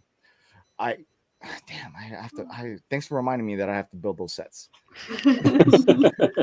I'm going to enjoy it. Like it's not like I'm gonna be like dreading the build process. It's just I have a lot to build that I don't have time to do. I mean, my kids are young, so like they're a priority. So like my kids have soccer, they have dance class, school. So it really only leaves me with like 2 hours a day to do anything related to Lego. That includes making videos and filming it. So you can see it where with that mentality in mind, it's just the sets accumulate faster than I'm able to push out building. Yeah. Were you into making videos before you got into Lego? Yeah, I was always into making videos. Like I made a lot of videos for my motorcycle club. I made a lot of videos for the Marine Corps, like within my units. So I just had back then, like when I was a kid, back in like the late 90s to early 2000s, like we would, this during I always had a camera, so I documented everything. So that's not old. Like I've always been documenting everything. But I started like this is before like computers had editors that you can easily obtain. So I would hit record on like on a VHS recorder. Like, VHS record, like the primitive ways of that, like that's how far back I went into the editing, and I just love making videos in general. Like that's my passion. I kind of wanted to do that for school. Kind of regret not doing it now, but it's something that's always been a passion for me. So I don't mind editing. As far as like other creators go, where they dread the editing process, I savor for it. It's just getting everything to that point is what takes a long time. Yeah, I'm finding it's the other way. It's sort of like the editing, because you can spend so much time in it, and it's now when I shoot, it's almost like try to do everything in one take, because as soon as you do 2, 3, 4 takes, all of a sudden you've got exponentially more work, because you go through, it's like, I like the first take, the second one, like, edit backwards. That's what I tell people, like edit backwards. You'll what do you mean by that? So I mean, I script my content like to an extent. Like I don't script every single word, right? I have bullet points, I have things I want to say, and of course when I actually record the footage, I like don't say the exact same thing, or I emphasize it just something different. So instead of, you record and you have to listen to everything, then you think you edited the right one, but actually have like 5 more takes, you record backwards, because if you go backwards, you have the last take is usually the take that you want. And it's because that's why you move on. So you'll cut out all those times of having to listen through everything all over again. So if that is a dread for you, I would recommend try, editing backwards. And that's always a good technique. Okay. Yeah. You'll save a lot of time doing that. It's kind of harder to do it that way. But if it's like, if you already had that section done, you just kind of rewind until you get to that new topic that you knew we were talking about, cut out everything else, and you just keep going back. You'll at least shave 50% of your editing time. Yeah, no, that's a good point. I mean, similar to you with kids and everything else, it's just like a lot of my videos, it's like 70% and released is better than 95% and sitting on my hard drive, not going anywhere. So, but caveat to that, as someone, okay, so if you're making content on the Lego space, if you know your content can be better, don't settle for just posting it. It's okay to hold on to it for an extra week until you think it's ready to post, and then post it. Yeah, no, I know what you're saying in terms of always improving it. Sometimes I describe, I guess, the content that I do, it's fast food. It's not going to be your gourmet meal. It's, I would love to either have more of the time or whatever else, but between kids and everything else, it's just, I get it. It's a balance. It's a balance. Definitely a balance. That's why I started doing a lot of shorts now, because it's quick. It only takes an hour. For 14 seconds of time, it's for 14 seconds of footage, it's only an hour of editing. It's not that bad. You're still getting all the edits in there. I still get I get my fix. So like, remember, like I like to edit content, and like when I don't have that endorphin rush or like that satisfaction that I made something for whatever reason, and with my content now, like an 8-minute video takes like 35 hours to edit. So it's like I don't want to. It's going to take a long time before I get that satisfaction. So by throwing a short every now and then, I get my fix of editing something quick and then posting it out for people to see, and I move on. So, I mean, if you feel like you need to post something, then I recommend the short form route. I mean, it's there. There's an audience for it. Do you think you'd get the same satisfaction from editing if it's other people's content? I don't get the same satisfaction. Okay. Yeah. So I mean, it really depends. I've done it before, and I don't mind doing it. Like right now, okay. To be fair, I am working on some Lego stuff, and it's not for me. It's for other people. So like to put on their content. So I don't cheap out on other people's content too. Like I want to give the best that I can give for them. So I will, that takes up some of my own time, but I don't mind. I love helping other people out. But like I don't mind it, but if it consumes my overall time of editing, then it's not as fun. So like I've done sponsored content, I do sponsored content. Those aren't as fun, and it's just like I have to like be on a formula of that they want. So it's just like it takes it away. And I guess that's one of the reasons why I'm not pursuing it as an actual career choice, is because I want to enjoy this. I don't want. That's the whole thing, right? Yeah. As soon as a passion becomes a job, you can lose a love for it. Yes. Yeah. It kills it through that. Yeah. Thomas, you're going to feel this soon. Yeah. I'm still trying to figure out whether he's just prepping himself for when he does the whole parenting thing, or is he just sort of trying to wind me up there? But I know this is going to be a complete random question, Shai. But I know, I think you've got tickets for Taylor Swift next year. We recently had the designer review period, and there was like 5 Taylor Swift sets which have made it through. What's your take? Do you think something's going to get through, or what's? If a Taylor Swift set doesn't come out with one of those, Lego loses his opportunity. She's like, not figurative, not literally. I'm talking figuratively. This is the hottest Taylor has ever been in her entire career. Like, the demand for her music, herself, her content, her livelihood, that's like, it's never been more than today. So if Lego's ever going to capitalize on something like that, especially from who she is, they should run with it. And I don't foresee Taylor's camp saying no to that. Like, why? I mean, she's good friends with Ed Sheeran. Ed Sheeran loves Lego. He could definitely back the reason why her brand image works well with Lego. Like, it's just, it doesn't make sense for them not to work together. And I get it. Like, you know, like, she really is really strong with her own, like, you know, copywriting her image. But she's done with Funko. So, like, why? I don't know if she's really done with Funko. I mean, I see those on eBay, but I don't really know that's real or not. But she's done it before, like with T-shirts and clothing and stuff like that. Why not? So if it doesn't happen now, Lego's really losing out.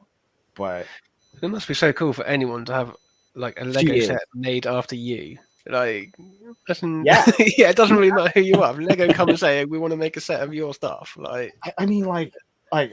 I have a minifigure made of me by Brickmania, and that made me like hell happy, and I'm really stoked about that. A lot of us here have made sig figs and have something printed. Yeah, I was gonna say I'm happy with just a sig fig.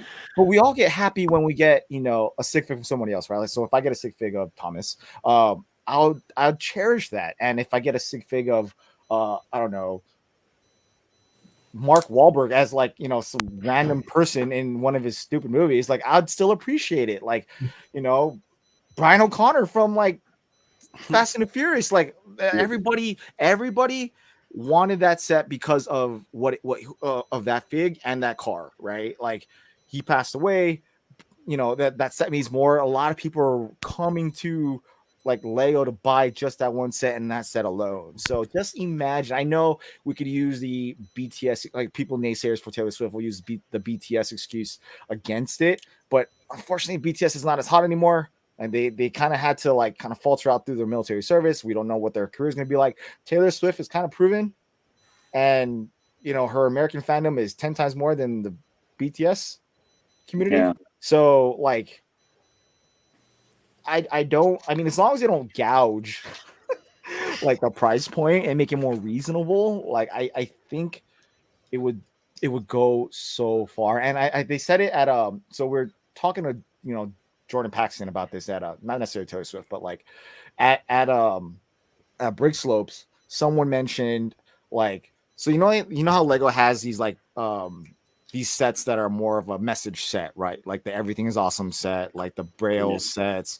Those are message sets, right? That they're trying to accomplish something. Someone mentioned like, why? So they're using the Braille set as an example. Like, it's an expensive set. Like, why? It's ridiculous. Whereas the Everything is Awesome set, it was relatively cheap for what it is. Like, you can easily spend that amount for a gift or whatever. The Braille set, not so much. But that's a message set. Like, why not? The question was, why not underprice those two sets like that, so that way more people will get these things and give it away, and that spreads the message of what you're trying to do, right? Not capitalize on, you know, the what you're trying to portray through brick. But they pretty much said, like, well, what's that balance, right? Like, we are also a business, you know, we all, like, why would we give things out for free? I'm like, and a lot that kind of sat negative in a lot of our minds, and we kind of just kind of looked at each other and just kind of let them say that, and then that was pretty much it. So, you know, but they do not need to give it for free. Wouldn't it be enough if they had certain sets that are especially of value for them to just come out to break the of course, the English term? Yeah. Of course, like as far as like Taylor Swift is concerned, yeah, like gouge the crap out of us, because I'm sure that Swifties are gonna buy that set regardless. At a reasonable price. I'm sure if you make it like $300, they're not gonna do it. But like if you make it like $100, yeah, probably. But I'm talking about like, you know, if you're trying to gain an audience out of something, right? It's kind of hard to justify. If I'm trying to target a group of people who aren't really Lego fans, but I want to bring them in, an easier way of doing that is having a cheaper set, right? Just like the Brian O'Connor set from Fast and Furious is $20, right? How many Lego fans were created just from Speed Champions alone from that one set? Well, I think there's two things. Looking at Amazon, at least UK, and the top 25 sellers, that car, the Brian one, is usually within the top 5. It will sit at number 1 if there's a sale on. Like, it just sells phenomenally. And it's, those top 5, when you look at them, because Amazon are now actually starting to give you, we sold 200 this month, we sold 1,000 this month, we sold 7,500, and it's sitting up, 7,500, and most of the sets, once you get sort of 10 and down, might crack 1,000. So it's significant. In terms of some of the Braille things, obviously go through, I've been doing the top 5 most expensive, and as I go through each year, there's always a subcategory called education, and they are phenomenally expensive, and the Braille fits into that. So they are not going to, that as a line is always been really expensive, and I wouldn't see them from a business point of view going, right, we sell this at a ridiculous price in education, make a lot of money, so now we're going to come out with a consumer brand and undercut our education. It's never going to happen. It's a real shame, though. Like, that Braille one, but it's expensive being disabled already. It just is. Yeah. So I see stuff like that, and we can. So when I heard him say that, right, that this is a business aspect, and I'm like, how much money did you donate to these groups during this? How much money? 1 point something million or $1 billion away to sell to or to donate away. I'm like, if you're already giving money away, right, and why not cut a portion of that to know you're not going to make a profit? I mean, you're not going to make a profit off this. Just understand you're not going to make a profit off this.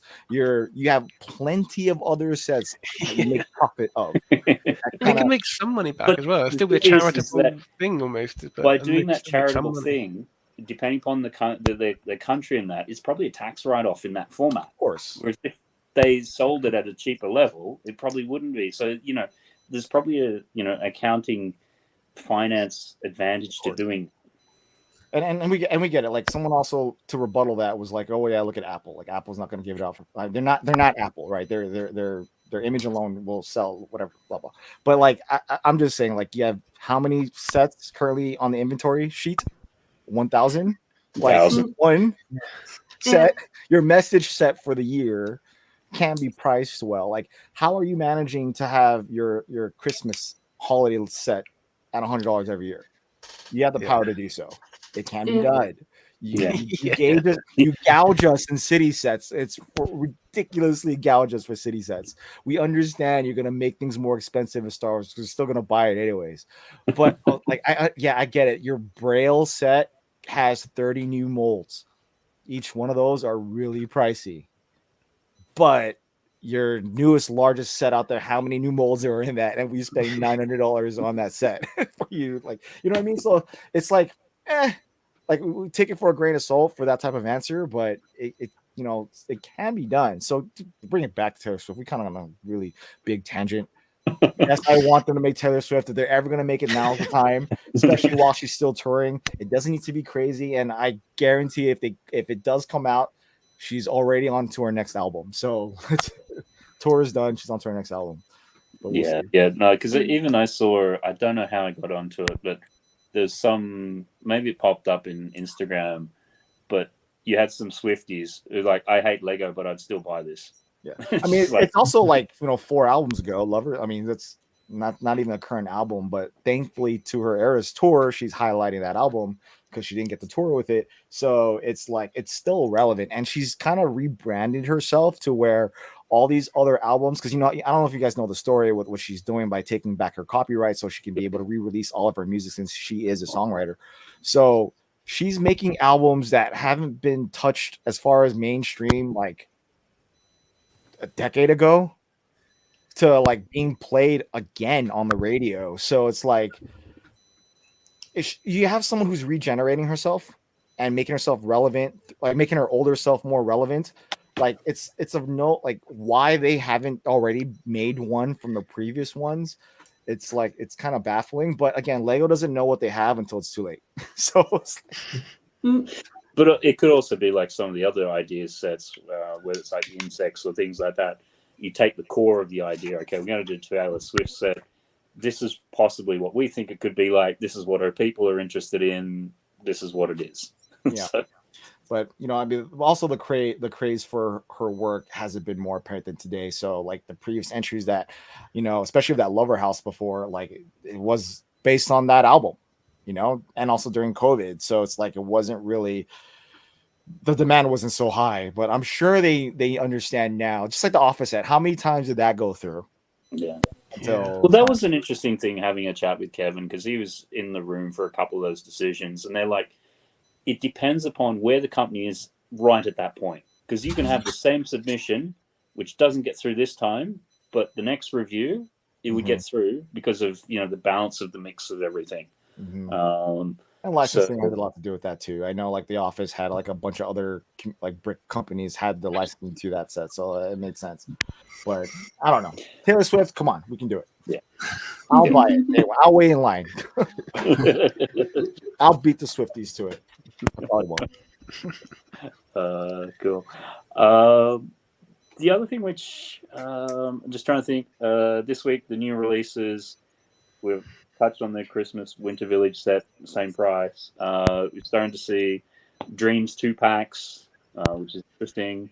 And we just had this afternoon the Mario Piranha Plant, which was, Don't like it. You don't? I'm not being toxic there. I just don't like it. Yeah, no, it's...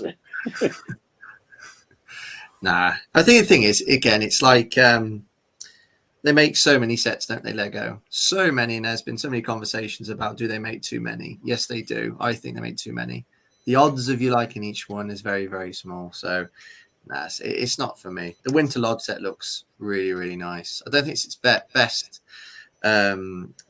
Christmas sets. I still like the Santa's Winter Visit, you know, the blue one. I think that's my favorite in recent years. That's a really nice build. Although I like I think if I had to choose, the gingerbread house was really Christmassy more. Although the others are great too. It's just if I had to pick a favorite. Yeah, but I think since we got Shy here, and obviously we're all aware you like your modular buildings, and last week we had some information about the new modular building with the piece count and everything. We was all talking about what we think it could be. I think it's between a hospital and a school. What do you think, Shai? I'm hoping that it's either a hospital or a school. Like I want it to be a municipal building of some kind or a public building of some kind. Like I'm hoping that it's not another business, you know. Yeah. But it's a huge set, so it can be multiple things. It doesn't have to be just one. But I'm crossing fingers. I mean, I'll be happy if it was one giant building, like a hospital, right? Or if it was multiple small buildings. But it being what the piece count is doesn't make me think that it will be a school or a hospital, which is saddening because that's what I want. I want a hospital and a school because. Unless they're both in. I mean, you could, right? You have a library in there. You could have a bunch of things. It could be a school, a library, and a hospital all in one set. But if they did that, then I'll shut my mouth. But like, I want it to be one of those three things. I hope it's one of those three things. But the size, I'm thinking it's going to be more like a Assembly Square. There's multiple buildings, apartments on top, something like that. But I don't know. I'm not sure. Yeah. That's what I want. I want that too. I'm in the same boat as the conversation last week. So, but I don't know. And when it comes out, will you then be doing ranking? You know, all the modules, 1 to 18, 1 to 19, whatever it is now. As much as I enjoyed the last two that I made with Emily and Josh, and the one before Emily, I don't know if I'm gonna do it again because it was a stressful video because it was a relevant topic. It was a lot of work. I don't know. I'm not gonna put it. I'll say I'm not going to, and I probably will. So probably. Yeah. I do like those videos. It'd be quite intrigued to see a third one, to see, you know, what was in your top three set. What was in your top three modulars? Mhm. Where would they rank the following year? So I suppose like It reviews changes. might change for the year. Yeah, it changes. It's our lists are never the same. Like it's and it changes the year after. So like and the greatest part about it is that like no, like people get mad. And it creates engagement because it's like, oh no, how can Emily and I both agree that Greengrocer is like the last, like one of the last ones on the list, and to justify why it is, it's you look at face value, like what's so great about the Greengrocer? You take away the fact, like if you're a new fan, knows nothing about any of the Greengrocer's history, would you appreciate that set over Assembly Square? Like if you just came right, if you look, both of them are sitting next to each other. You'd probably go to Assembly Square. The only reason why we like Greengrocer so much is because of the history behind it. Like, it's a beautiful set, don't get me wrong, but the build's out of date. There's nothing inside. There's no story. I can go on why it's not the greatest set. Cafe Corner is probably should outweigh the Greengrocer 10 times more because it was the first one. But that, like, just the conversation I just spat out right now is what makes videos like that great, because people all have their own opinions and they want to say it. So they like yell it. They're like, no, you're wrong. This should be like this. It should be number one. And then they'll go on about it. Like, go ahead, tell me why it's great. And then it just creates engagement. But that's all fun, right? Like that's the best part about it. And it gets to the point, wrapping around to what you guys were saying in the very beginning about how being negative is when you're saying, when people are starting to become harmful about it, like calling you stupid or something. Like, what? No, it's just my opinion. Like, if you disagree and you want to put it out there, make your own video and put it out there. Right. So, you know, but going back to, sorry, I'm trying to wrap everything all together. Sorry, that's just me. I'm horrible at that. I'm sorry. I didn't think the Mario set was that bad. Just to take it back. No, I love the Bingo, so I have it. Like, I'm happy to have it. But in the scale of like what, like the modules are getting, they're great. Like the new ones are awesome. Like the amount of detail and work they put into it in comparison to, you know, what you know, they did in the very beginning. It's has evolved so much. So we have to appreciate the fact that there's a lot of, I mean, love was put into it back then. Love is still being put into it now in more ways than none. And when people like start to criticize it for whatever reason, that's just their own opinion. But I have to admit, as someone who has almost all modulars except for Market Street, I like the newer ones better than the old. I only have the old, and I appreciate the old ones for what they are, but the new ones are just great. Like they're so much better. And with that, we're starting to push up to the 2-hour mark. Just one question for the round and for Shai. What do you think of the gift with purchase for the vendor? Sorry, Lady McBrick, can we just hold on for 1 sec there? Yes. Amber Lion and TJ have sort of just been waiting in the green room, so I just want to bring you to the conversation. Welcome along to TJ, who I was a complete idiot during the week and discovered that TJ is got no relation to his actual name. So that's sort of like 4 or 5 years on now. Yeah, no, my name isn't actually Jay. So there you go. Also, Amberlai, it's always great to have you pop along for these discussions as well. So sorry, Lady McBrick, you were sort of saying. I was just wondering what you think of the gift with purchase, because if when I saw it for a second, I misread the picture that I saw, and I thought I have no UCS set at all, not interested. And then I saw the minifigures, and I thought, darn, do I now need to buy a Venator in order to get the figures? Until I figured out it's not what I thought it is. So. Talk about the new one for the Venator? Yeah, right. Oh, okay. I thought you were talking about like the GWP in relation to modulars. No.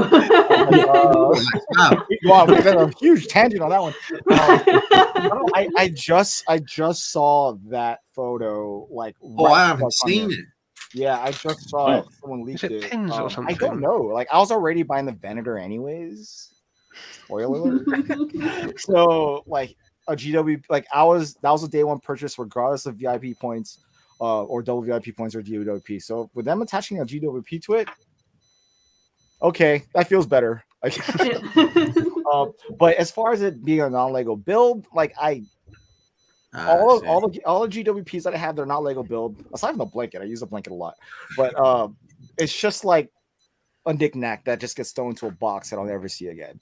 If it's a brick build thing, then cool. Like I won't open it because it's special. So it doesn't make it any better. Like having a GW, like a GWP is not cool unless you get like 2 of them, so that way you can save one and break one. But that goes back to what we were saying in the beginning again, where why are we hoarding these Lego sets? Like they tend to be open, but I don't know. Like it makes me happy that there's a GWP attached to the vendor, and I will enjoy it, I guess, when it opens up.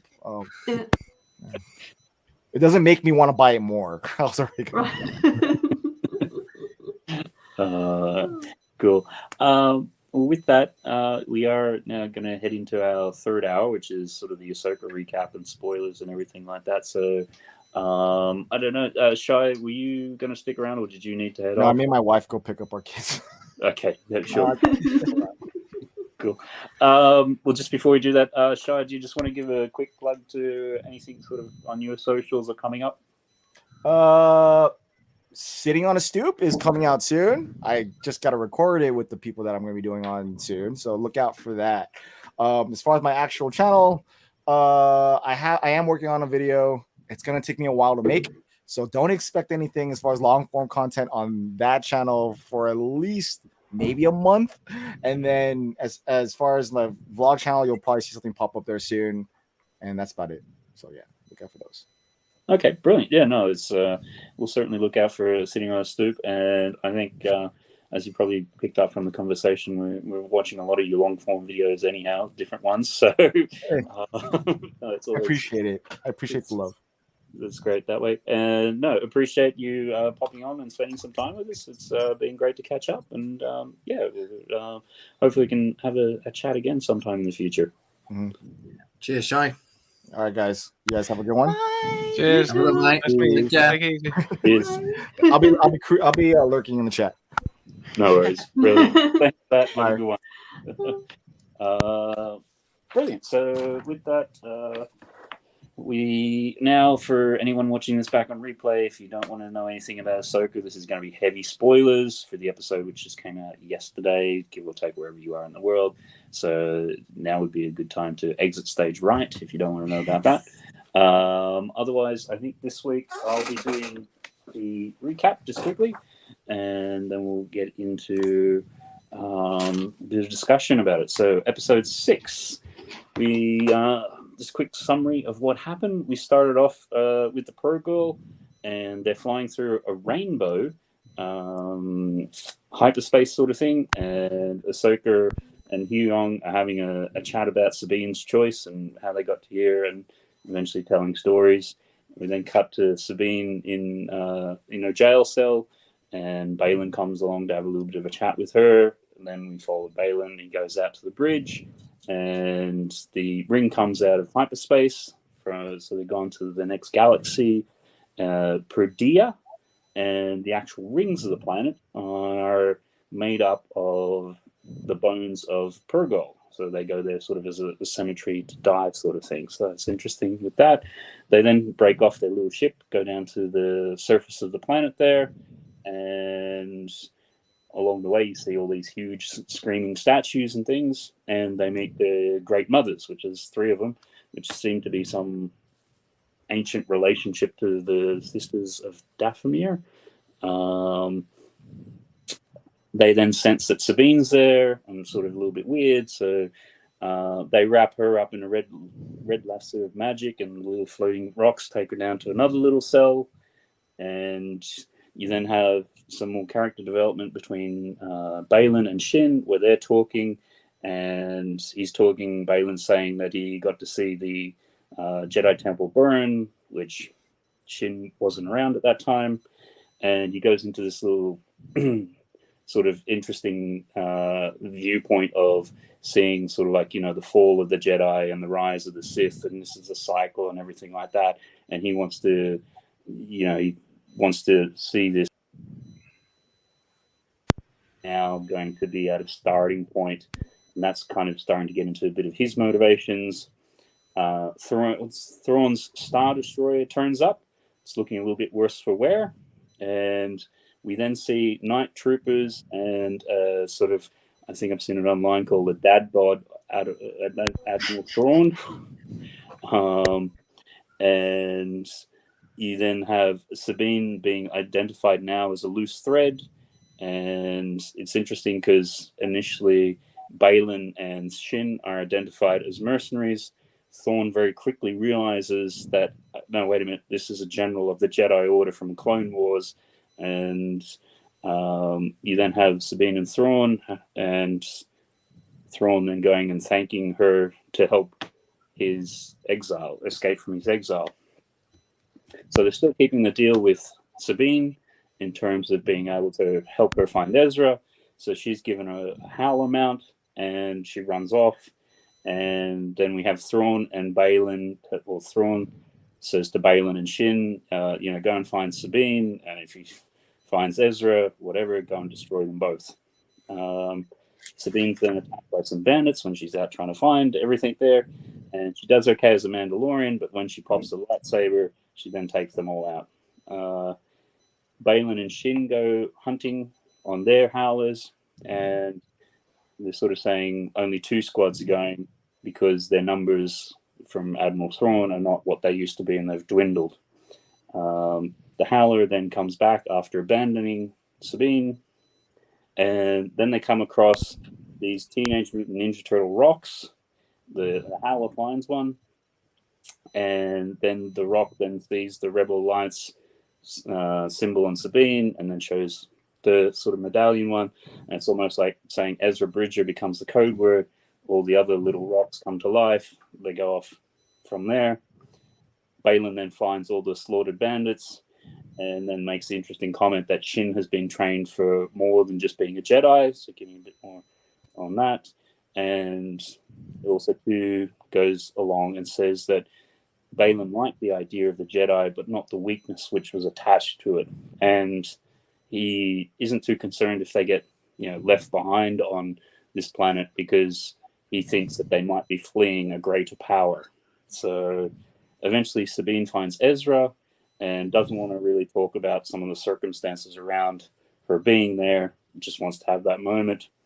Then we finish up with the Great Mothers speaking with Thrawn, saying that another Jedi is coming. He suspects it's going to be Ahsoka, so he wants to know everything about Ahsoka.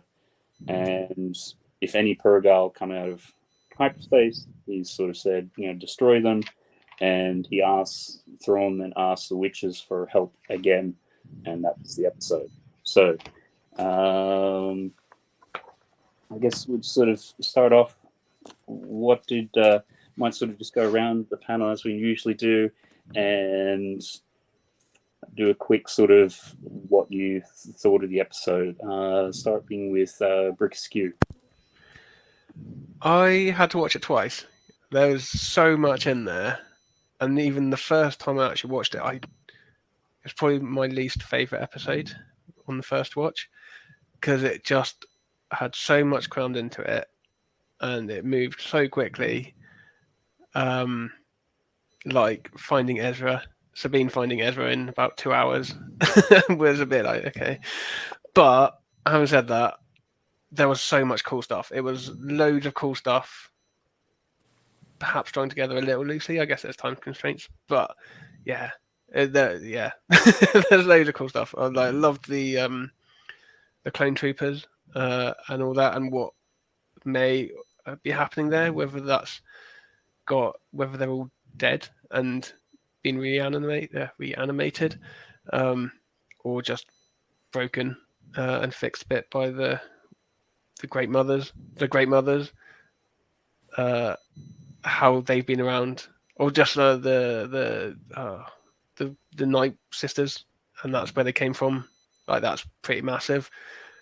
I won't go on too much because I could talk for ages, but yeah, loads of cool stuff, and it was a really cool episode. But I think I was a bit taken aback by how quickly it all kind of did feel a little bit rushed on my first watch. Okay, all right, interesting sort of first reflections on it. Lady McBrick, just general thoughts on the episode. It wasn't my favorite. I have to admit that it probably was, in retrospect, my least favorite. It was a solid one. There were a million tiny things that I liked, but it was a bit of anticlimactic. We had the 2 episodes ago, we had the big fight between Ahsoka and Balin. Amazing, exciting. Then last episode, we had the great interaction between Ahsoka and Anakin. And now there was no real excitement part of the episode. There were tiny in comparison things. There were the Night Sisters, amazingly exciting. We saw Thorn, exciting, but there wasn't really a major breathtaking interaction. Yeah. Okay, all right. It's interesting, your take on it. And Amber, just sort of general thoughts on the episode. I think the comment that I've been telling everybody is that there is not enough time, and that this episode ended up, I have way more questions than I did before, just from everything that happens in this episode. And it's weird because it is very anticlimactic. It does have there's a couple scenes that give it that very Rebels cartoon vibe. Especially with Sabine and the Howler and that whole thing, which I thought was cute. But there were so many things. And again, on the second watching some of the stuff that I found, I was just like, I'm really scared. I'm scared we are going to get some crazy finale because there's not enough time to explain everything they've opened up. Okay. All right. Starting to see a little bit of a common theme here. TJ, what was your sort of thoughts on the episode? I enjoyed the episode. I'd say not as much as the past couple episodes, but I still found it enjoyable and important. Yeah, there was a bit less action, but I feel like they're kind of setting the stage for the big finale in this episode, kind of putting everyone in their places. And I really enjoyed seeing a lot of the different character interactions, especially seeing Thrawn again and Ezra, of course, at the end. I enjoyed it. Okay, excellent. All right. And One Brick Stud, what was your sort of thoughts on the episode overall? No, I loved it, but it was not my favorite. It's probably my second favorite episode of the series. Last week's was my favorite, probably because I've got sort of like a emotional connection with Hayden Christensen and so on, and seeing him back was just amazing.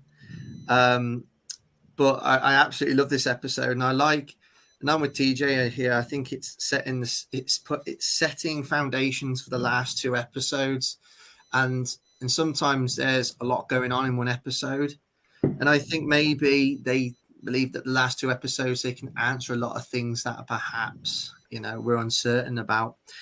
But I absolutely loved it. I like the Great Mothers. Really, really enjoying Balin Skull's character. I like that sort of how you describe it. He's not a Sith, but he's not a Jedi. He's sort of like neither. Would you call him a dark Jedi, maybe? But I like where his character's going, and I thought Thrawn's return was brilliant. Not too dramatic. I thought he came across quite charming and charismatic and very well spoken. And obviously, I think we haven't seen his full wrath yet. And I think we're going to see that in the next 2 episodes. I'm very intrigued to see what I think I know what he's referring to in terms of dark magic. Because he says about near the end, I'm not sure if I'm saying it right word for word, but using dark magic again. So I think I know what he's referring to in terms of the first time he used it. I'm very interested in seeing what it's going to look like for the second time. But I absolutely love the episode. And but we got 2 more episodes to go. So, we might be looking back into the series and think, Joe, what? Episode 6 was was decent, and our questions will be answered. Yeah, it's certainly, I was in a bit of a similar position to most people seems on the panel here in terms of the episode. Felt it's quite different from a couple of the previous ones. Obviously, when you're having Anakin come back into it and all that sort of interaction, it's sort of really quite high up in there. I thought this episode was more, I guess, character development, and more so in terms of then starting to give motivations to, what is Balin truly after in this sort of thing. Obviously, Thrawn pops up. We start to get a few more answers in terms of, they've gone to this other galaxy, what's happening, what's going on there, how the Night Sisters fitting into all of this. It does start raising some more questions.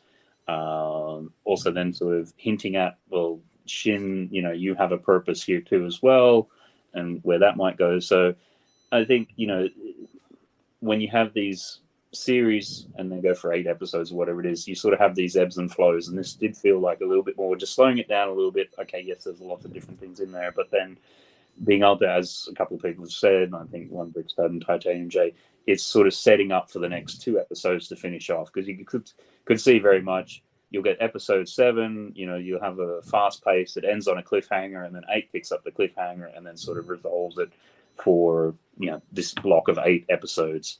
So I think with that, starting off, how did we find the way that Thrawn was presented? Did he sort of match up with, for those who know, the Rebels aspect? Do we like how it comes in? What's general feelings and thoughts on Thrawn? It's all in his voice.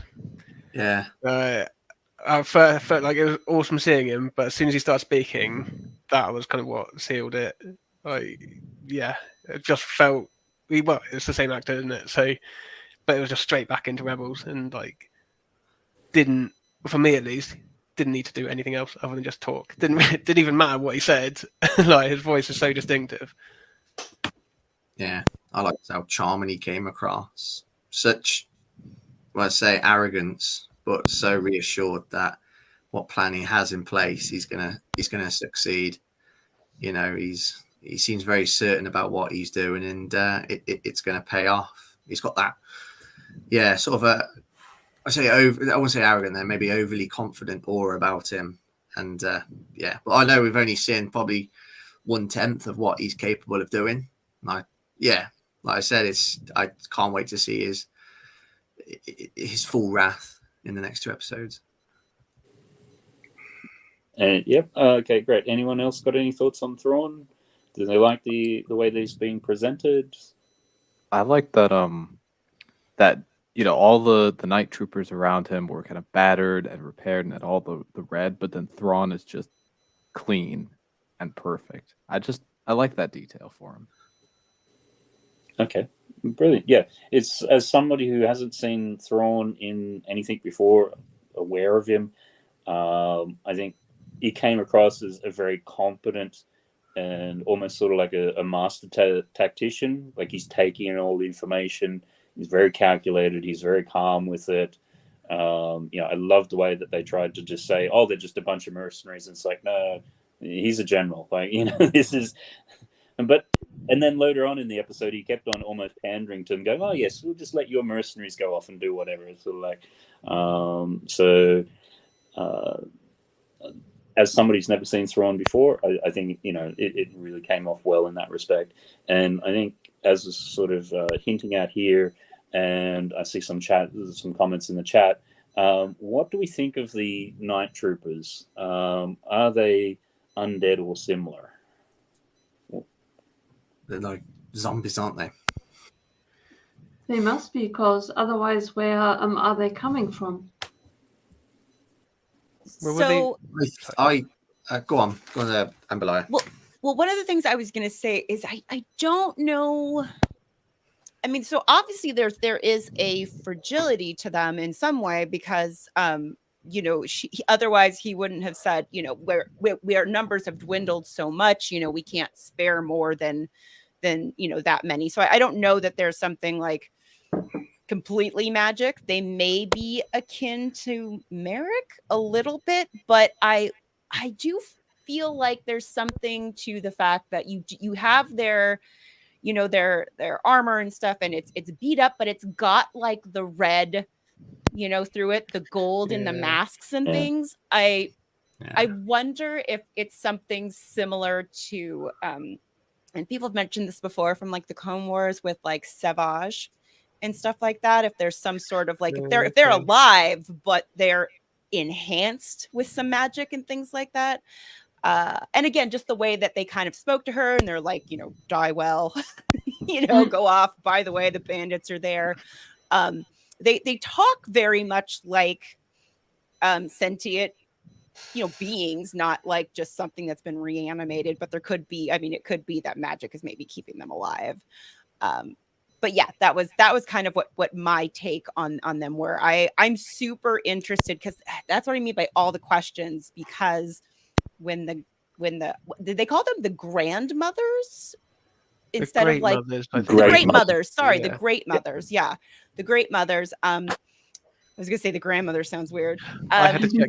I had to I mean, they very much are talking about like destiny, you know, like is, you know, says we must help you. So there's some sort of thing where they feel like the Night Sisters and their magic and stuff is meant to do something with Thrawn. So I am super curious what is going on there. I think with the sorry, Matt, go for it. No, you go. I was gonna say, I think with the stormtroopers. Was it the Night Troopers? Did people Night Troopers? Night Troopers, yeah. My take on it is that they have been brought back to life by the Night Sisters, and Enoch with the gold face is like the last living one, but he's kind of got a bit of a Darth Vader situation going on because he doesn't have red in his suit. All the others do have red, but he's just got the gold and white. So, and could that be why he's Thrawn's right-hand man, because he's the only living one left and he's not touched by the magic? Because is it that there's obviously like an element of separation from the magic?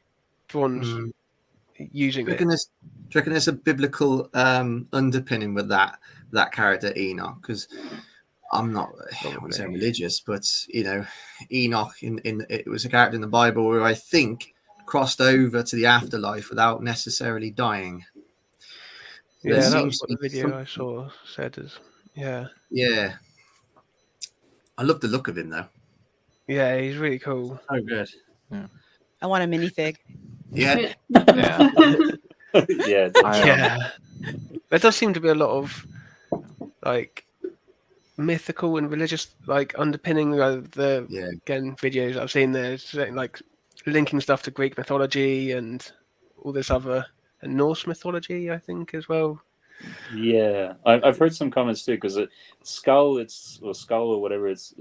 I think they're sort of saying is like a was it a wolf howling at the moon, and then Shin is sort of like was it a wolf howling at the sun or something? Like there's some yin yang type thing going on there. So. Maybe just sort of reading too much into it, but I'm sure that gets too far for me. I'm like, okay, yeah, that's another level of depth. But sort of just going back, when I'm seeing the armor with all the red and things through it, it reminded me a lot of Kylo Ren, because he's the other one which has had that. So is there some sort of connection going in that direction as well? Yeah, I can't help but when I'm watching Ahsoka, I keep having the sequel trilogy keep popping back into my head. I feel like they're edging to, because that timeline. I got this feeling that they're all now starting to answer some uncertainties that we had in the sequel trilogy. You know, I don't know whether you guys have had that feeling when you've been watching Ahsoka that you think, okay, this might explain why this happened in the sequel trilogy.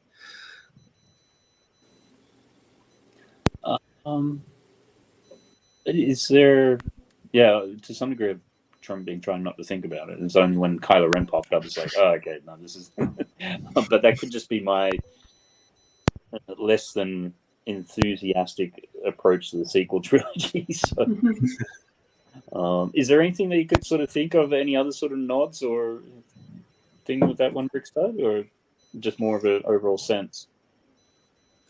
No, I don't know. Do you know what? I really can't answer my own sort of question. I just got this feeling that it might answer to a lot of things that we found that was a bit uncertain in the in the sequel trilogy.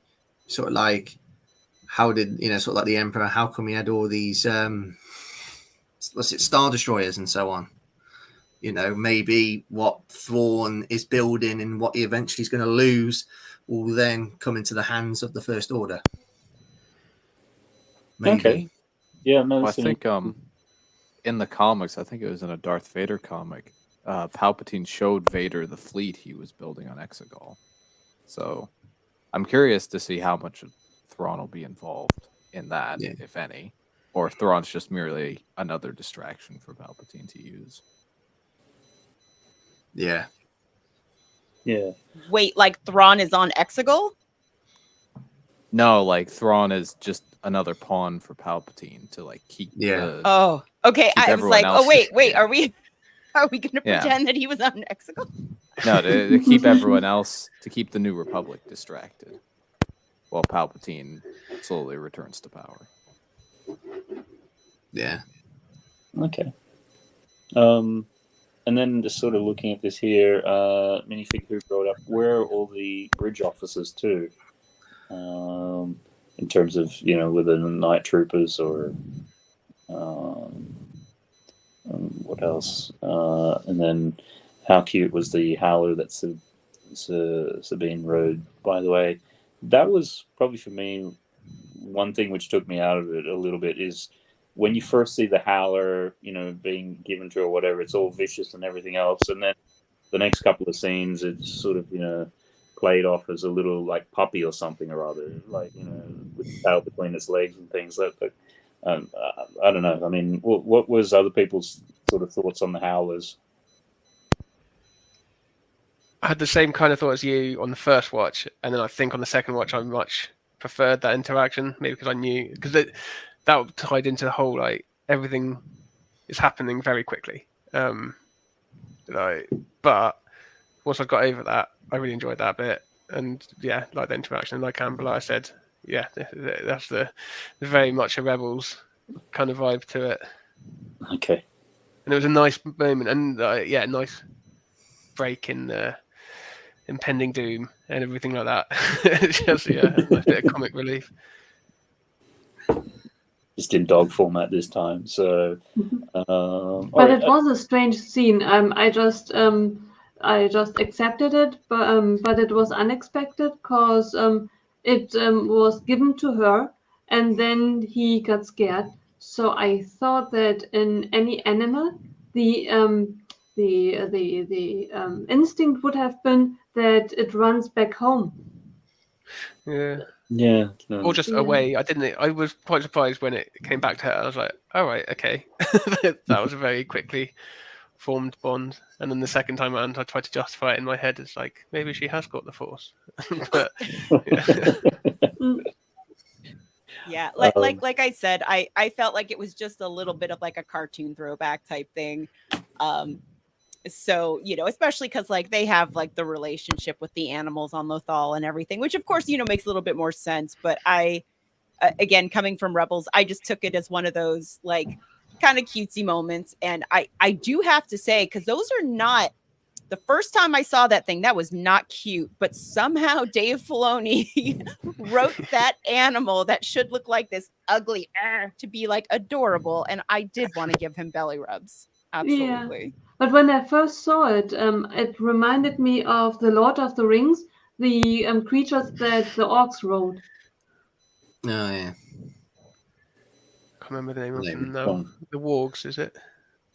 Okay. I'm thinking of the giant elephant type things, but No. Were they ridden by the orcs? I thought that were the northern people. I think you're right there, Nicole. Yeah. Not sure.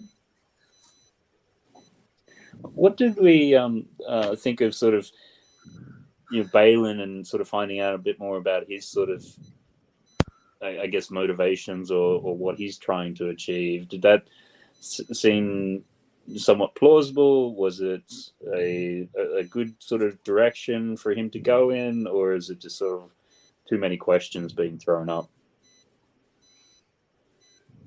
I'll be honest, that's where one of the parts I'm really nervous about, because like we don't have this actor for another series, right? No. Or another season, even nothing. We don't have him for anything.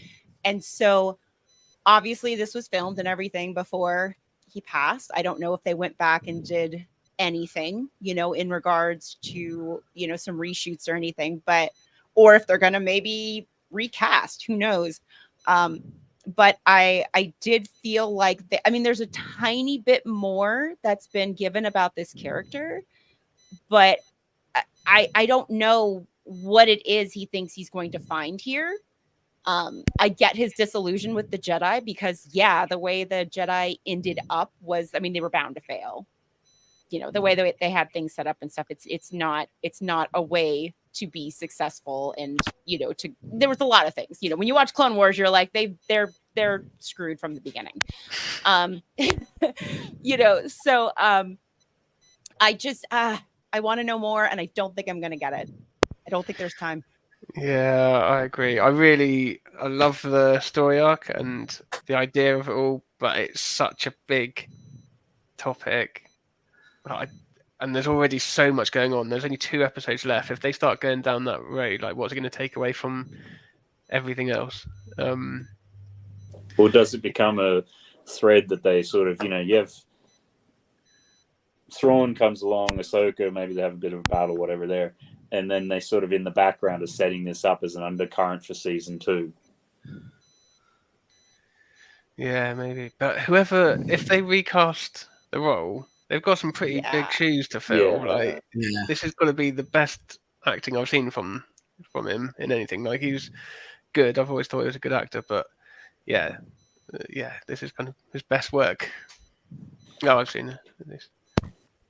Yeah, no, it's I'm in a bit in the same boat as Amber Liar. It's sort of like, unfortunately, we know that he's past as a series, it was limited, and then he can't really. Going forward, it's going to be interesting to see how they do. Because as you've said too, Ollie, he's such a strong actor and a strong presence. I think if they try to recast him, that's probably got disaster written all over it. We're going to see CGI/AI coming in. Oh, please no. Yeah. Please no.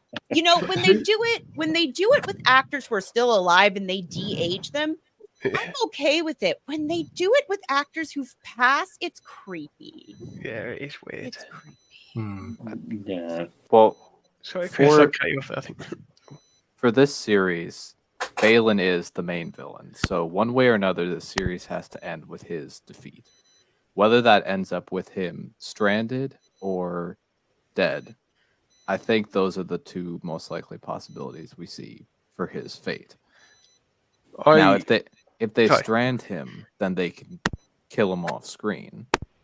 And maybe that serves as a reason for Shin to come back. Well, I wonder if Shin, Balin, Sabine, and Morgan are going to get left behind.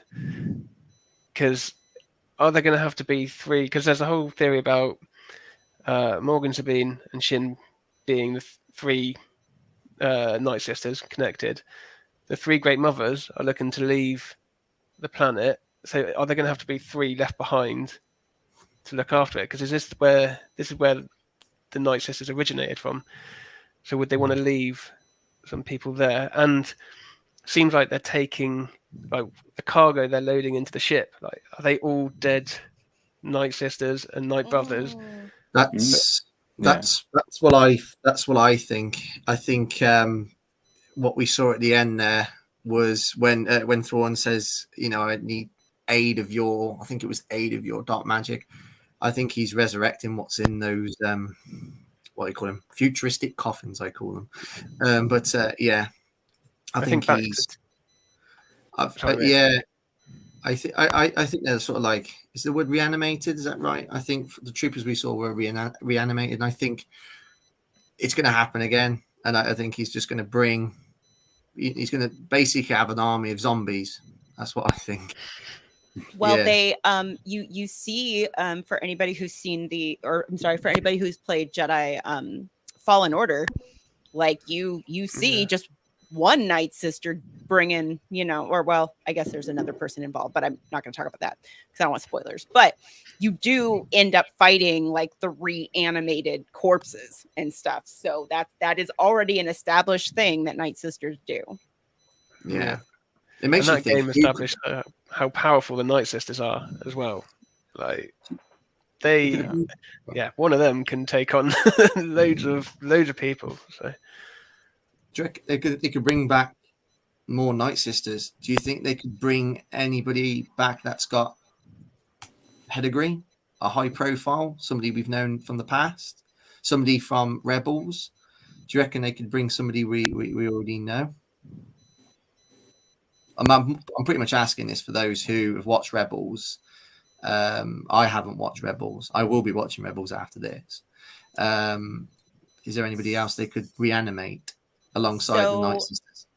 I would say the Night Sisters would be more of a call to Clone Wars than anything else.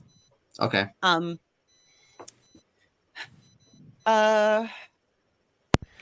think it'd be Mother too much. Talzin, I suppose. Yeah. Which they sort of did a little bit. Yeah. Well, they. So. Yeah.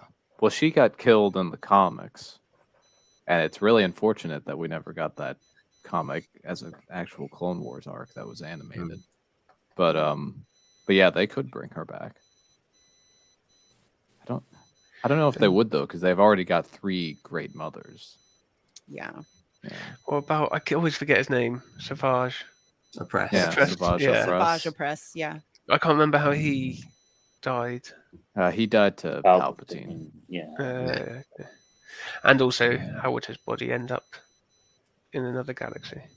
And in all fairness, I feel like he was more of a tool for the Night Sisters than anything else. He was a negotiating piece, wasn't he? He was kind of sort of help Maul out for that part of the series.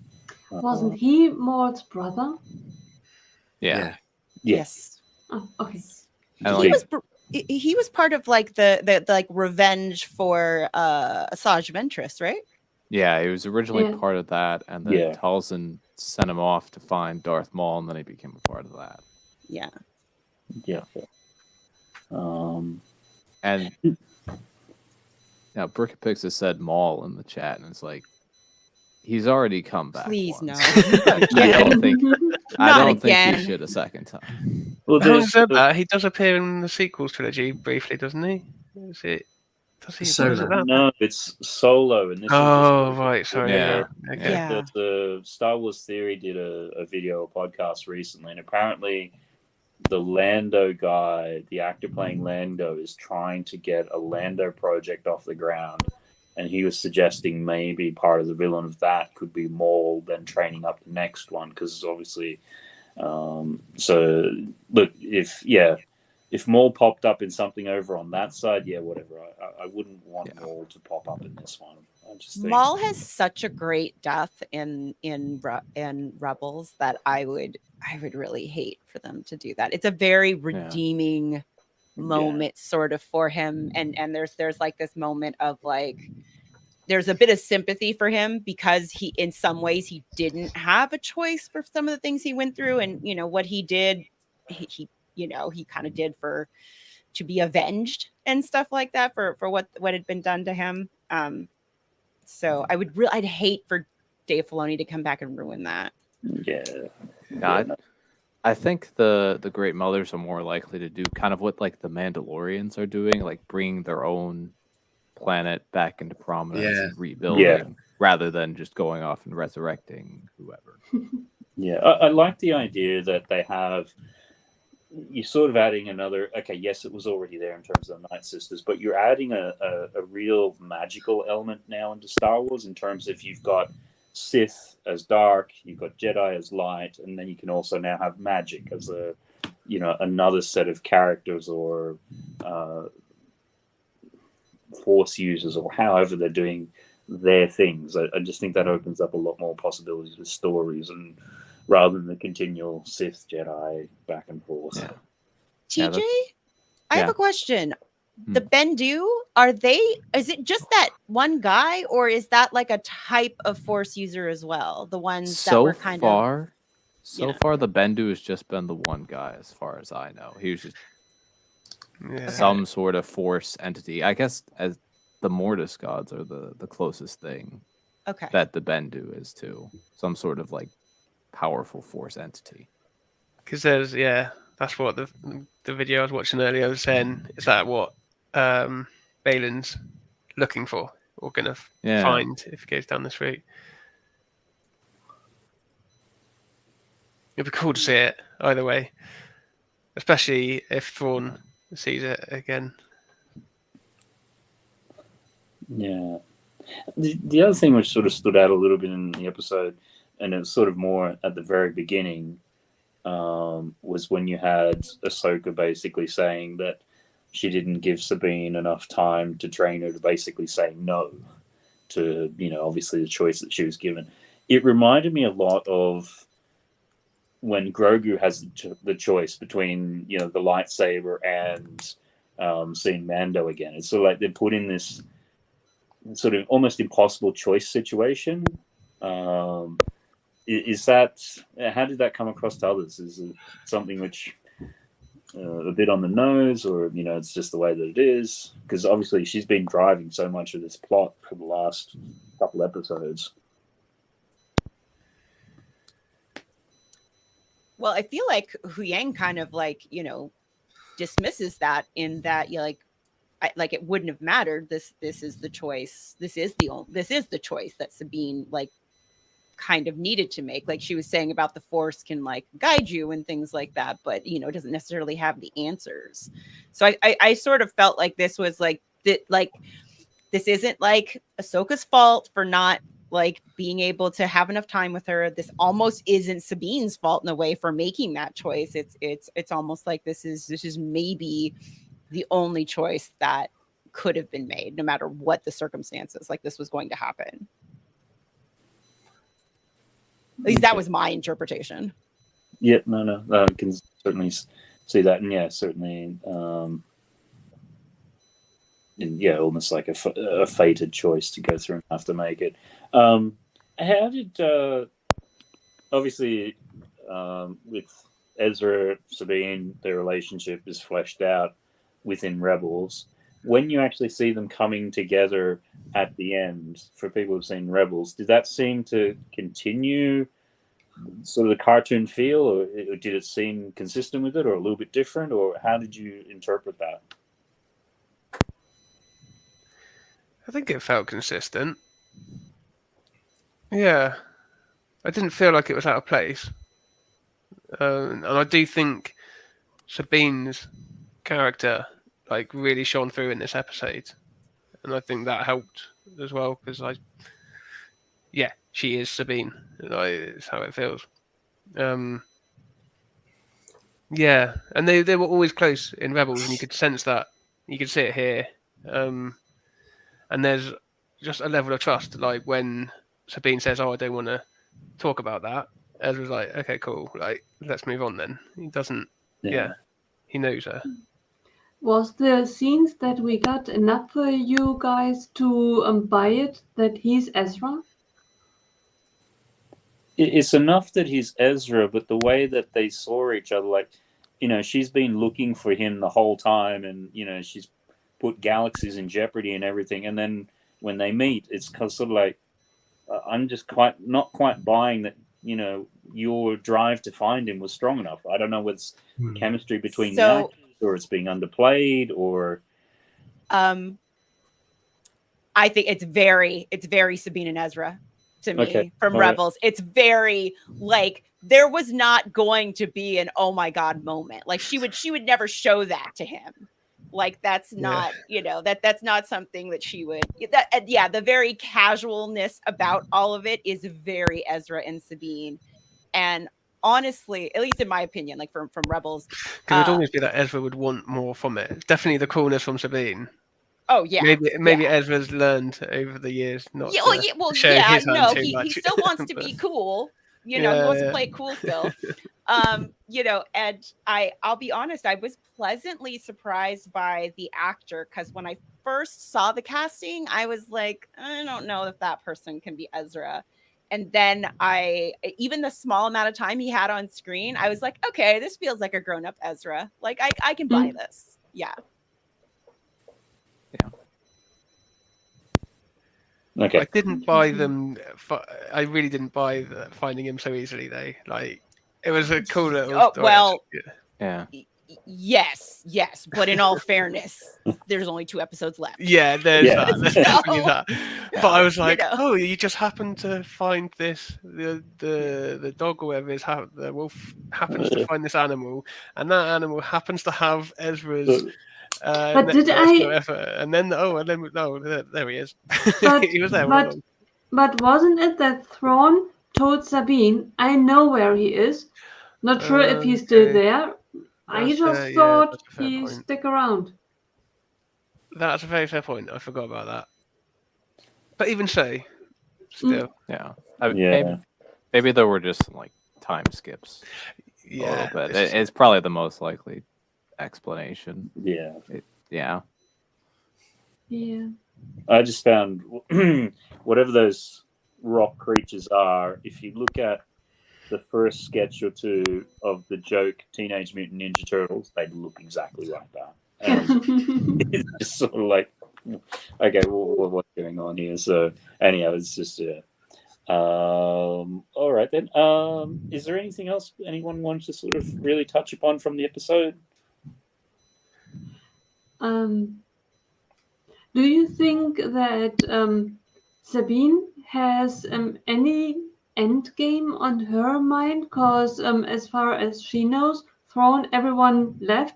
Now she's stuck with Ezra and has no way to leave. Because if Ezra on his own would be able to leave, he probably would have. Well, like, they sort of hint that she did not think ahead. This is Sabine.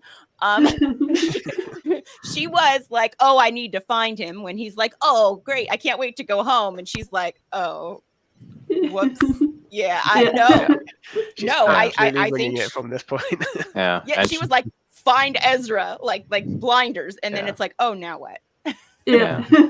And she doesn't know that Ahsoka's alive either, so she really has like no clue. Yeah. And when I'm curious to see how Ezra's going to react when she inevitably has to tell him everything about Thrawn and all that. Yeah. It's very much Sabine as well. Like, there's an episode where her and Hera are at an outpost. The one where it's got like this must be Rebels. When there's the creatures that won't go out into the sun. Yes. I think it's that. And she completely, I can't remember exactly, but basically she does this where she goes down a certain route and then it's like, oh, right, we're kind of screwed now. And then you just have to figure it out from there. I'm also I'm curious to see like what Sabine's first use of the Force will be. I'm hoping that it'll be done right and it won't be some like big Force power thing. It'll just be something simple for Force powers. The way they keep teasing it is hilarious, though. Yeah. Like she's like, "Oh," and then like, it's just the ship. Broad ship. I mean, they've done it numerous times. They've teased it. So, although I would really like if she had no Jedi powers at all. Not everyone needs to have the Force and be able to wield it. Yeah. I mean, ultimately, the training that Ahsoka was doing was to get her to like wield the Force, but I don't want her to wield it like in immense power ways. And I think that's what we're used to seeing for Jedi, is that they have such immense power on the screen. I think it'll be something like she'll push Ahsoka out of the way of some danger or something like that. Yeah. Relatively small, but something small. But just that she uses it. Yeah. And if she uses it, she might not. Yeah. Has anyone ever tested her blood for these monochrome thingies? We don't speak about the metachlorians. They're just kidding. Oh, okay. I'm just kidding. I think, yeah, even George Lucas sort of gave up on that idea. It's like, nah, let's not really get into that anymore. Okay, cool. Well, I think with that, we're going to start pushing up against time. So maybe just do the usual. Go around, give a score out of 10, and I would say make a prediction. Feel free to, but I could see that the next 2 episodes, they're going to be pretty packed with stuff. So maybe anything you'd like to see. So Brick Askew, score out of 10, anything you might like to see. I think I'll go for a generous 8 out of 10. Between 7 or 8. And I think my prediction is what I said earlier. I think that Balin, Shin, Sabine, and Morgan could be left on the Purdue or whatever the planet's called. Not Purdue. Peridia. Peridia. Yeah. Oh, Peridia. There we go. Yeah. Peridia, Purgle. Yeah. But yeah, I don't know. It's again though, it's so hard to guess at what's going on. There's been so many, like, not twists and turns, but just new stuff happening.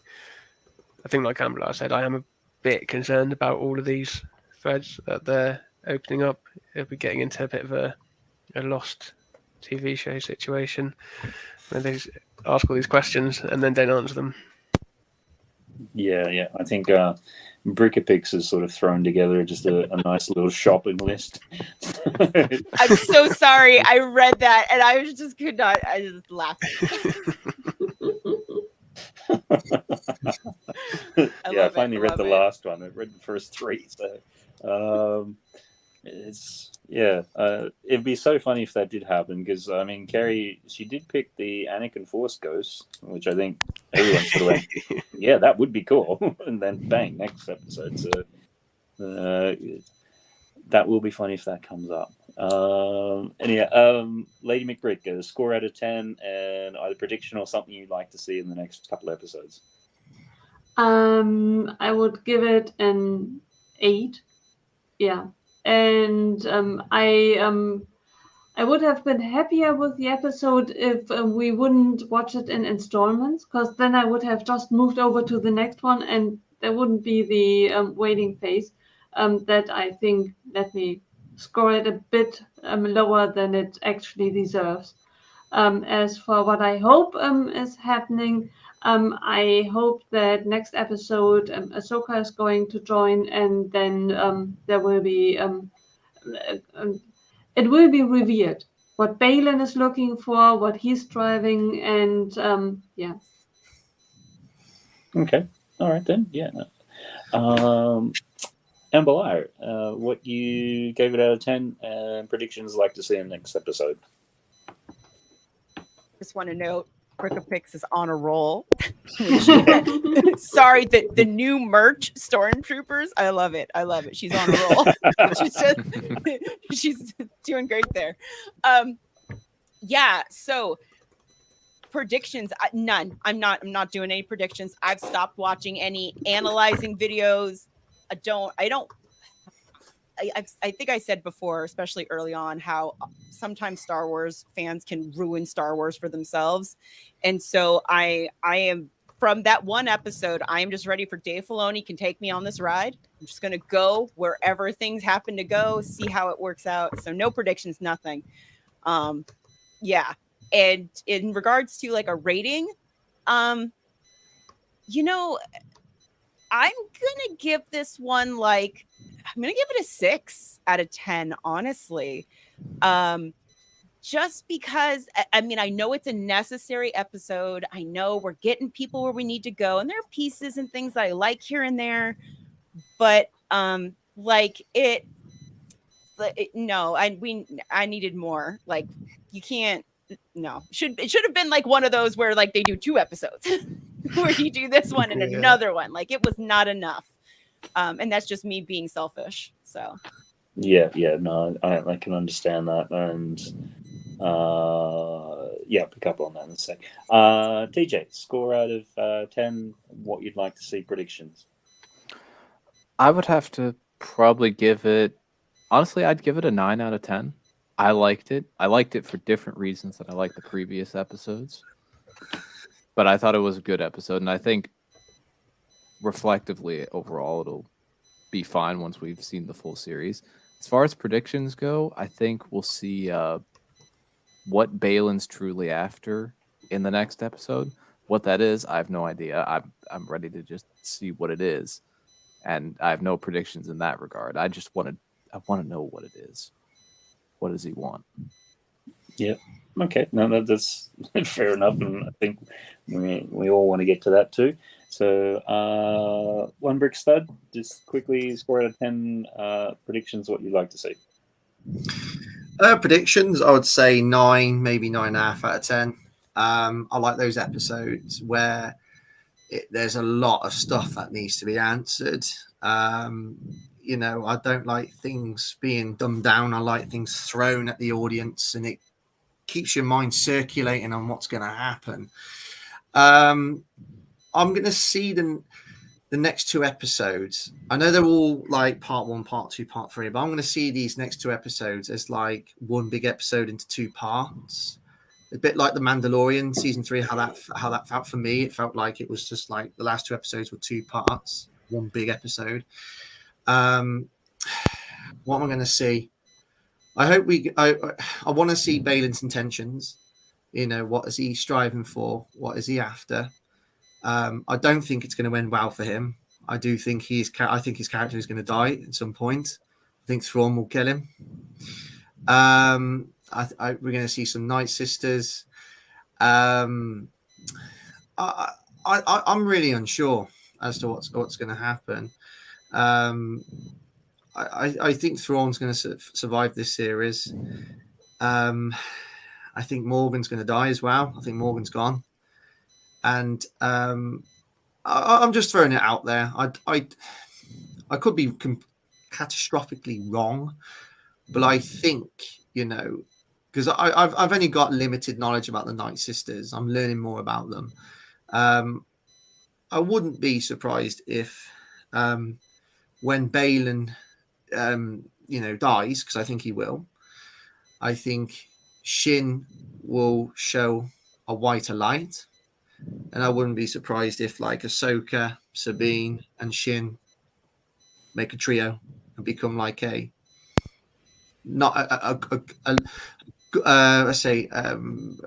Sisters with good intentions.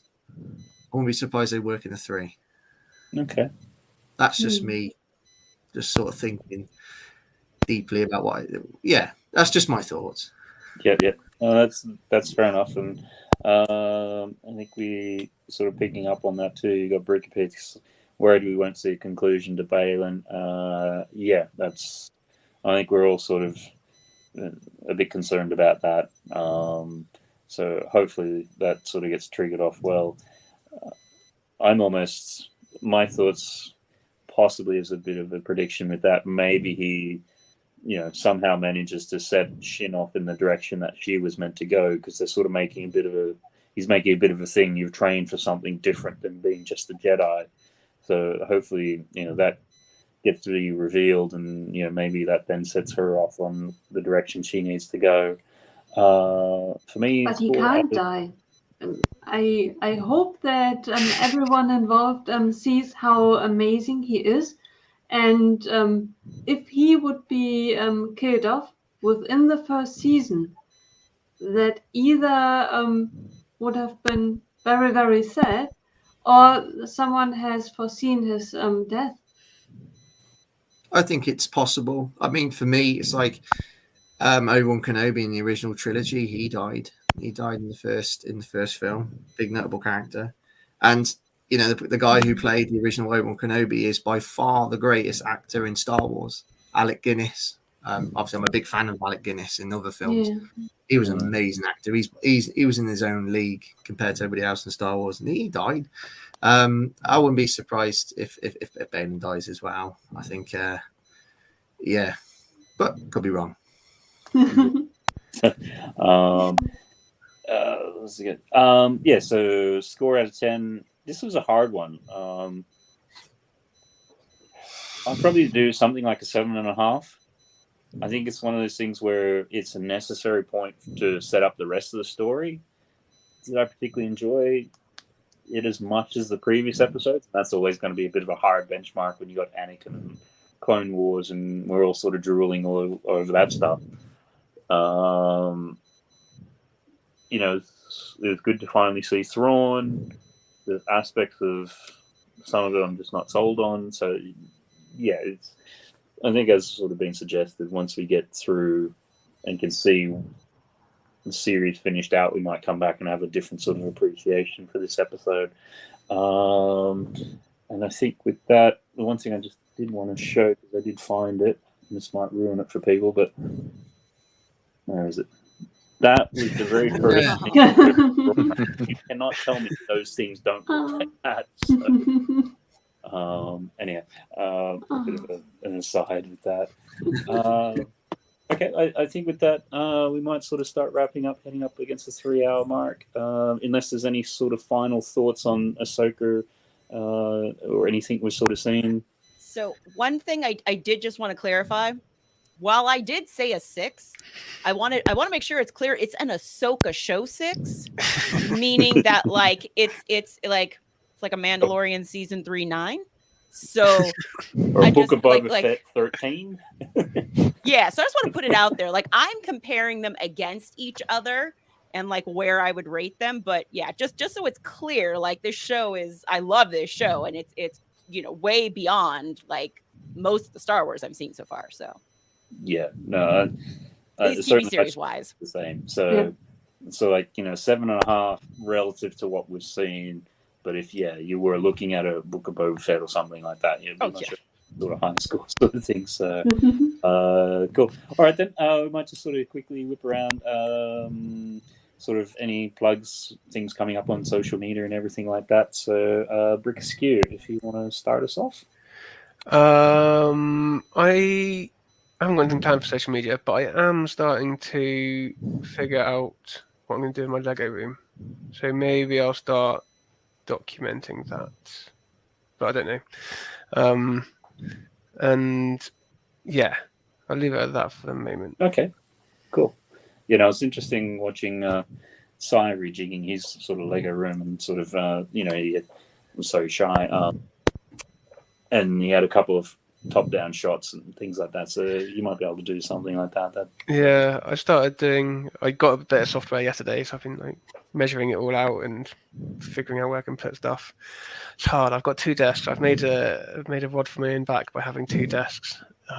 But we'll see. Alrighty then, great. Nicole, what's sort of coming up on your socials? I'm going to meet with Fishy next week. That's probably mainly the one. I hope that I can figure out something about my YouTube and future as soon as I have a bit more time at hand, and then I'm going to change a bit of the city. Not sure yet what's going to happen there. Okay, brilliant. We'll look forward to that. And yeah, you're is it bi-weekly Friday stream? So that's next week. Instagram, is it 3 p.m. UK time? Yes, exactly. Yeah. Okay, good. Check that. And Amber Lyer, what sort of got cooking in your socials? Yeah. So I had kind of made like more of an official announcement last week that I am taking a break, just kind of, doing some mental health stuff and everything, and just, kind of focusing on some stuff here. I've got some stuff going on at work. So I'm not really doing anything official right now other than this, because there's like this is part of my mental health, is being able to talk to people about Ahsoka. So this is really important. But yeah, so I'll be here as many times as you'll have me. And then, I will like occasionally, I might try to dip my toe in a little bit and do like an Instagram thing here and there. But again, I really am just kind of taking a break and just focusing on me.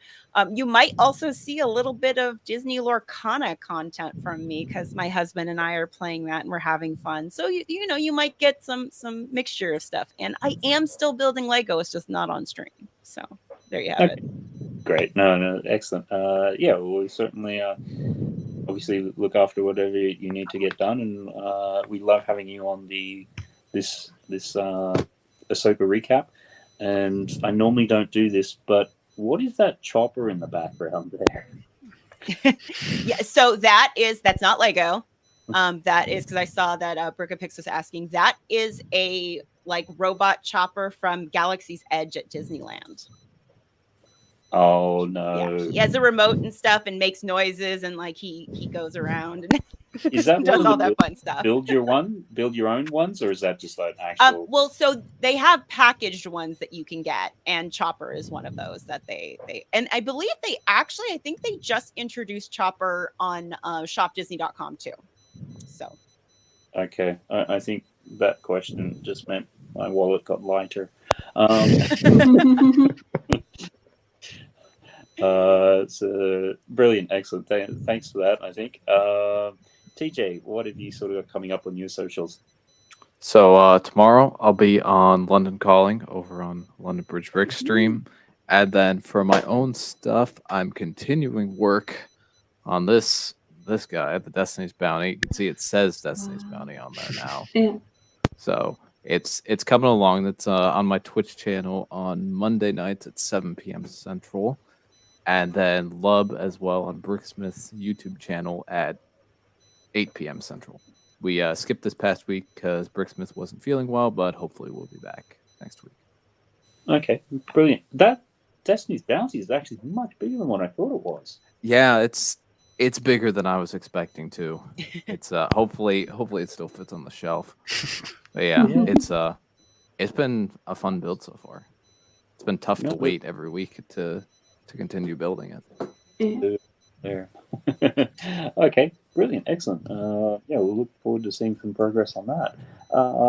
And then One Brick Stud, what do you have coming up on your socials? Just updates. With me building Gringotts, I'm getting to the bit where I'm probably halfway through building the underground with all the vaults and everything. So I'll probably just put some updates in regards to that. Hey, other stuff.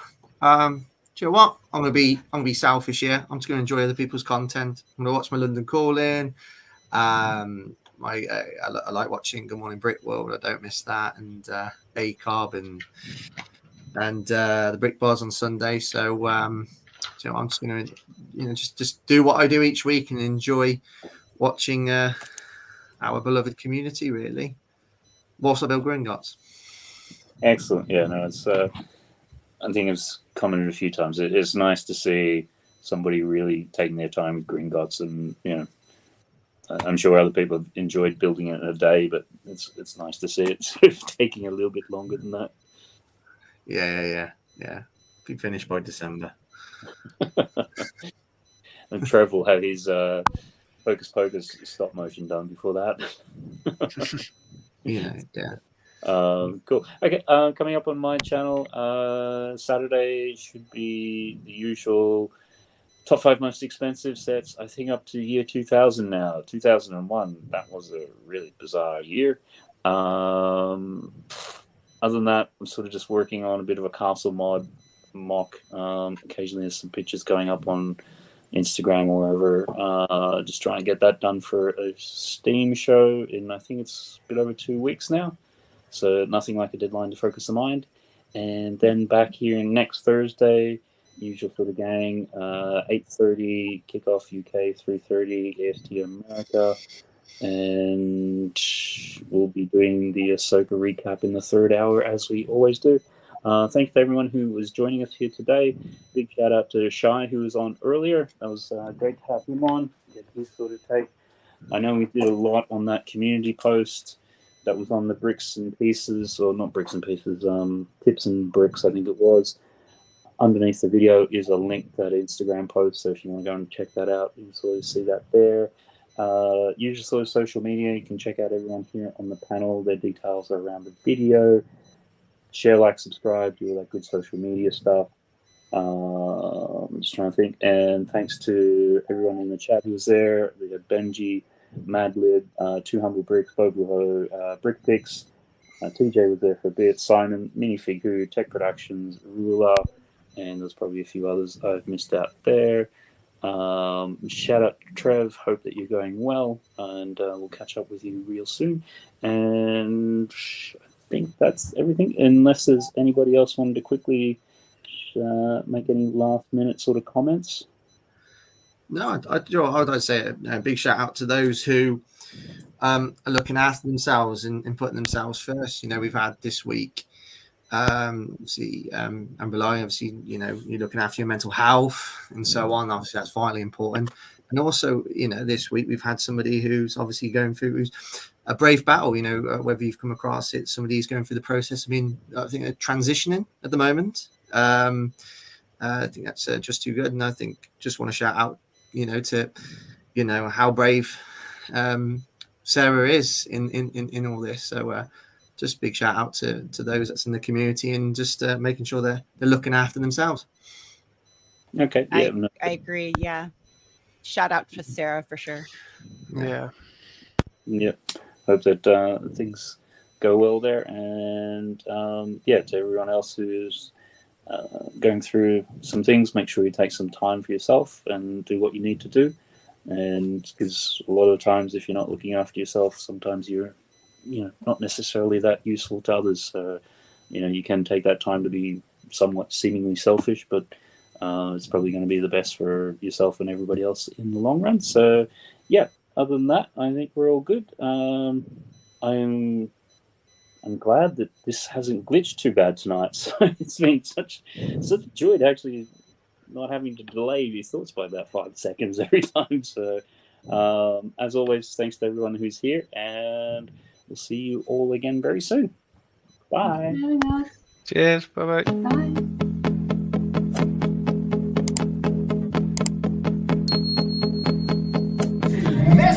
Mr. Bigger, det bliver super duper!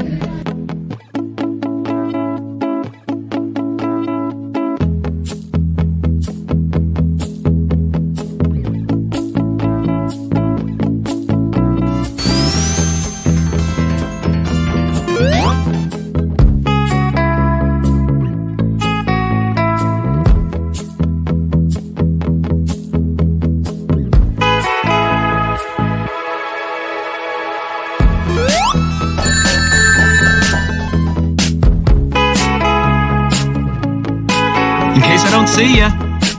Good afternoon, good evening, and good night.